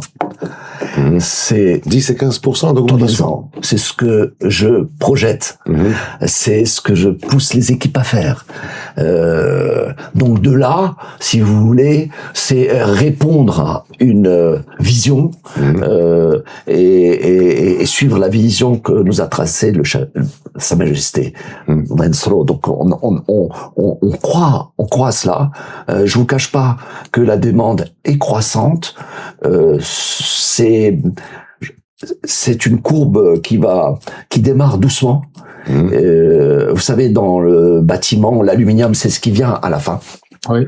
Donc vous ferez votre pic en 2028-2029. Les chantiers, les premiers chantiers qui ont démarré, c'est beaucoup des chantiers d'infrastructure. Oui, donc les vraies répercussions pour vous, ce serait aux alentours de 2027-2028. Voilà, 2027-2028. Très bien. D'où notre augmentation de capacité, d'où cette Donc vous avez plateforme. anticipé sur ça. Voilà, nous anticipons là-dessus, mais la bonne question, c'est après. Justement. Vous voyez venir. Bah oui. C'est après. Écoutez, il y a une croissance au Maroc, je dirais assez bonne, entre 3 et 5% tous les ans. Et d'ici 2029, on va occasionner peut-être, c'est dans 3 ans, 15 ou 20% de croissance. Est-ce que, pardon, je vous coupe, est-ce que vous n'avez pas peur de l'après 2030? Parce que tout le monde ne parle que de 2030, et à juste titre, parce qu'on a une échéance. Après 2030. Oui, après 2030. Non, mais je dis après 2030. Mais justement, est-ce que vous pensez sincèrement que nous sommes dans une sorte de bulle, non pas spéculative, mais une bulle liée à cette échéance qui est 2030, et qu'on risque de tomber de très très haut après 2030, et on l'a vu à plusieurs reprises dans d'autres environnements, d'autres circonstances, où la demande ne sera pas la même, l'excitation générale ne sera pas la même. Il y a pas un risque d'essoufflement après 2030, selon vous? Alors écoutez, je pense que la croissance en elle-même, il y a une croissance qui est permanente avec l'évolution de l'économie au Maroc de quelques points. Donc celle-là, elle ne va pas disparaître. Ok. Ça c'est d'une part. Est-ce qu'il y a un effet de dynamique, de bulle? Oui, il y a un effet. Effectivement, il y a un effet. Il y a énormément d'investissements qui sont portés par l'État, hein, faut le dire, et qui nous projette dans un avenir assez, je dirais, avec beaucoup d'appétence, assez intéressant. Après, alors que dire d'après? Moi, je dirais que je suis quelqu'un de, je dirais, confiant dans l'avenir du Maroc. Je crois en mon pays. Je pense que tous les investissements qui ont été en infrastructure vont dynamiser l'économie au Maroc. Hein. Quand on parle de trains, quand on parle de stations d'électricité verte, quand on parle, il y a énormément de choses qui vont être faites lors de cette trajectoire pour 2030. Mais que le Maroc va garder. Je veux dire, c'est peut-être primaire ce que je vais vous dire, mais quand un jeune foyer peut prendre un train demain de Tanger et aller en 3 heures à Marrakech, un homme d'affaires de la même façon. Je veux dire, tous ces flux vont dynamiser et continuer à dynamiser le pays. Donc c'est mon avis. Hein, je veux dire, c'est pas quelque chose que ça sera pas. Donc, pas véritablement inquiet par rapport à l'après 2030. Rapidement, une question sur la bourse de Casablanca, parce que l'Aluminium du Maroc est une société cotée, ce qui exige forcément un travail de transparence avec les actionnaires, les régulateurs, etc. Mais je veux juste avoir votre avis par rapport au rôle et à la place casablancaise. Est-ce que aujourd'hui, quel regard vous portez sur les valeurs industrielles cotées à la bourse de Casablanca? Est-ce qu'il y en a assez ou pas du tout? Et est-ce que la bourse de Casablanca joue suffisamment, de votre point de vue, son rôle de financement des entreprises marocaines et des industriels en l'occurrence? Je pense que pour certaines entreprises, elle joue son rôle. Les entreprises en bourse utilisent la bourse pour lever des fonds. On l'a vu sur dans plusieurs cas, hein, que ce soit Magdital, que ce soit d'autres entreprises. Aluminium du Maroc, je dirais que c'est une société qui est rentrée en bourse en 1999. À l'époque, c'était à 398 dirhams. C'est une action de fonds de portefeuille. Je me permettrai pas de parler des autres sociétés en bourse réellement. Je peux parler que d'Aluminium du Maroc. Hein. On a assuré une croissance assez bonne. Par exemple, le titre entre 2020 et 2022 a enregistré une progression de 40% pour passer de 1000 à 1400. Et de 2024 à 2026, l'action a marqué une nouvelle évolution. Ça coïncide avec vos investissements de 30%, de 1450 à 1900. Et il n'y a pas eu d'investissement pendant cette période-là, réellement. Donc tout va bien pour Aluminium du Maroc en bourse, pour le titre Aluminium du Maroc. Oui, je pense qu'il va bien. On est à 1900 aujourd'hui. Oui. J'espère que continuer à travailler avec les équipes et apporter de la valeur pour que cette action monte. Dépasse les 2000 dirhams. Pourquoi, et ce sera ma dernière question, pourquoi il n'y a pas assez d'industriels cotés en bourse? On avait eu la discussion, souviens-toi, Aziz, avec Adil Doueri, ancien ministre du Tourisme et PDG de Butandus, une autre société cotée, qui disait effectivement qu'il n'y a pas assez de d'entreprises marocaines cotées en bourse de façon générale, et plus précisément d'industriels cotés en bourse. Comment vous l'expliquez, vous qui êtes à la tête de l'entreprise industrielle? Écoutez, je pense que il y a pas mal d'anciennes entreprises, il y a énormément d'anciennes entreprises, je dirais, qui sont des entreprises familiales. Et je pense qu'il y a une maturité qui doit se faire. Je pense que ils ont peur de la transparence, c'est ça? Je ne sais pas. J'essaie de lire entre les lignes. Je ne peux pas penser à cela, mais non, il y a des sociétés familiales qui sont transparentes.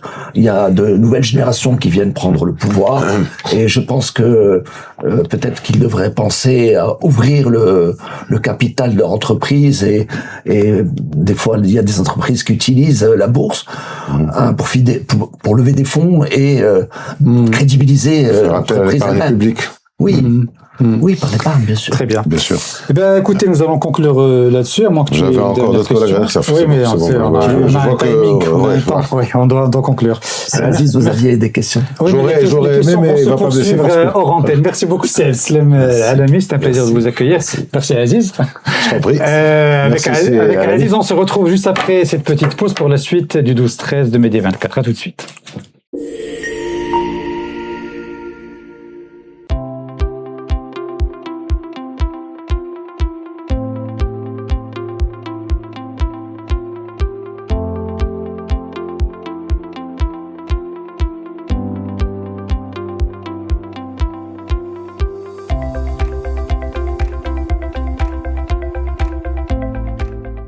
Suite et fin du 12-13 de Média 24, toujours avec Aziz Bousta, qu'on retrouve pour la chronique hebdomadaire, l'œil de Aziz Bousta.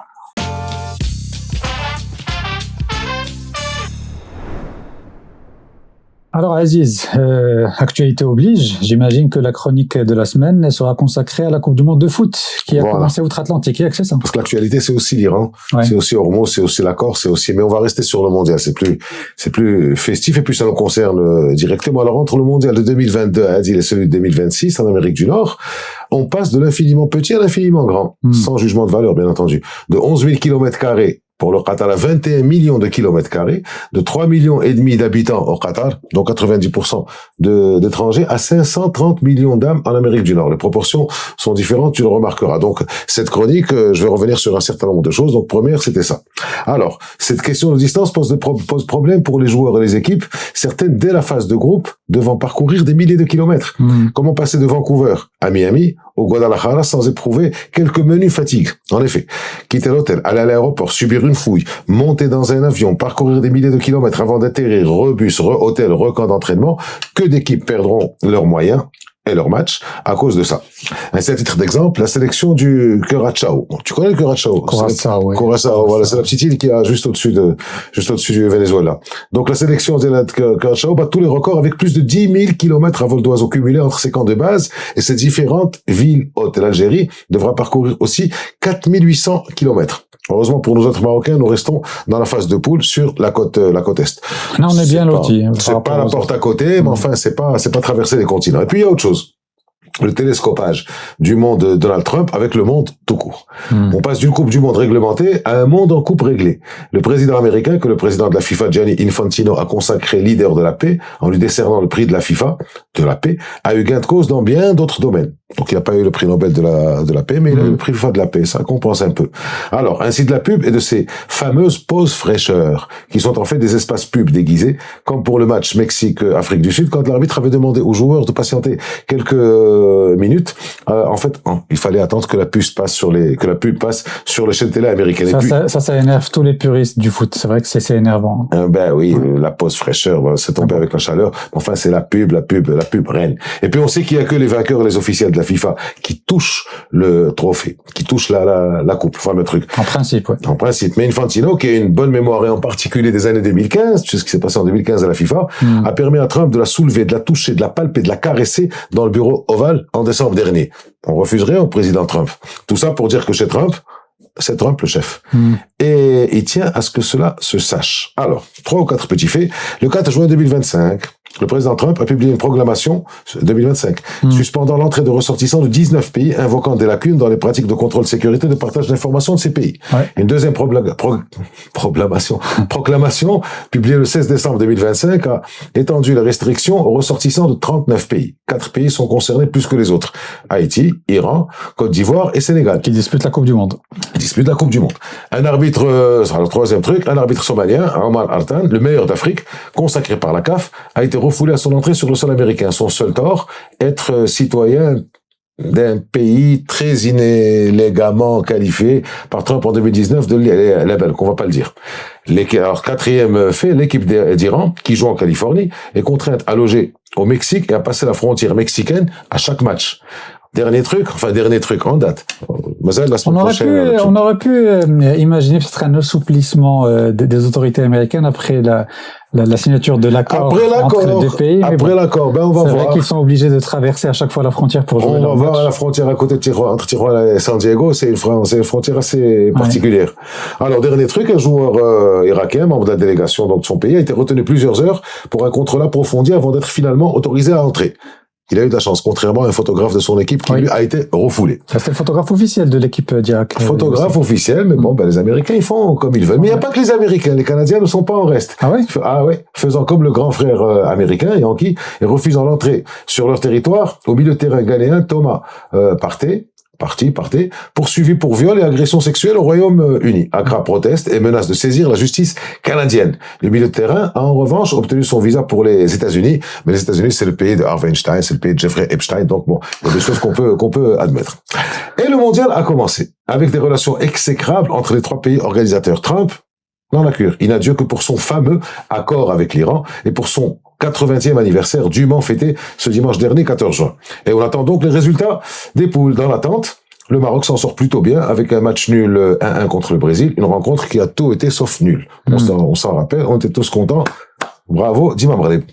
Les Marocains comme au Qatar se sont illustrés par leur bonhomie et leur bonne humeur, créant l'animation à New York entre autres, à Times Square, on a vu des supporters marocains et brésiliens mutuellement se chambrer, gentiment, les uns attaquant avec leur samba, les autres répondant avec Rkza El Benzir. Il n'aura pas fallu longtemps à nos amis et Khawa algériens pour s'illustrer dans ce qu'ils savent faire de mieux, le Fauda. Fauda, en français, ça veut dire le chaos, la pagaille, le désordre. On les a vus ainsi se battre, mais vraiment se battre, contre des supporters argentins, à coups de poing martelés et rythmés par le fameux cri de guerre, one, two, three, viva l'Algérie. Il faut dire aussi que les Argentins ne sont pas non plus des enfants de cœur, parce qu'il faut être à deux pour créer le Fauda, comme tu dis. Les supporters argentins aussi, ils sont très spéciaux. On a joué une finale des U20 contre les Argentins. Bon, on s'est chambré, on s'est dit des trucs, mais on n'est pas passé à coup de poing. Les Algériens, ils sont irrécupérables, le Fauda est dans leur gène, mais les Yankees ne vont pas se gêner pour les ramener à de meilleurs sentiments. Dernière précision sur le mondial. Alors, il n'y a pas grand chose à voir. L'interview fleuve de Fouzi El-Qja. Ah oui. Très intéressant. Très, très intéressant. Je retiens 2 choses de ce qu'il a dit. Parmi beaucoup de choses importantes, 1h30, il faut les écouter. D'abord, il n'a jamais dit que le Maroc n'organiserait plus de compétition africaine, comme cela a été rapporté dans plusieurs médias. Son propos est que si un pays de notre continent africain veut reprendre une compétition confiée au Maroc, le Royaume lui fournira fournirai aide et assistance si besoin est. Voilà ce qu'il a dit. Et ensuite, il a récusé les accusations de triche que nos amis africains se régalent à nous coller. Voilà ce qu'il a dit. Si on trichait, on se serait pas qualifié en finale de la CAN après des tirs au but contre le Nigeria en demi-finale. Et si on avait triché, on aurait plié la finale à la 14e minute, pas à la 90e. Cette affaire n'est pas finie. Le TAS s'y intéresse, tu le sais, on connaîtra les résultats bientôt. Et si on devait profiter, c'est ce qu'il a dit aussi, et il a raison, on peut que lui donner raison, si le Maroc a une quelconque influence proactive au sein des instances africaines, il devrait en principe en profiter. Or, jusqu'à preuve du contraire, elle n'a une Coupe d'Afrique remportée en 1976 et une deuxième en attendant la suite de la procédure. On attend les Suisses qui vont dire. Voilà. Merci beaucoup Aziz, et on espère surtout que le parcours de l'équipe nationale pendant cette Coupe du Monde soit tout aussi réussi que celui en 2022, et on sera ravis d'en reparler la semaine prochaine. Moi je suis toujours très précautionneux. On se voit déjà on a vu nos jeunes, on se voit déjà beau au deuxième tour, et peut-être même au-delà des 16e et 8e. Il faut rester humble et prudent. Merci beaucoup Aziz, à la semaine prochaine. Merci à vous de nous avoir suivis. C'est la fin du 12-13 de cette semaine. Et je vous donne rendez-vous la semaine prochaine, toujours avec Aziz Bousta et nos invités. À la semaine prochaine.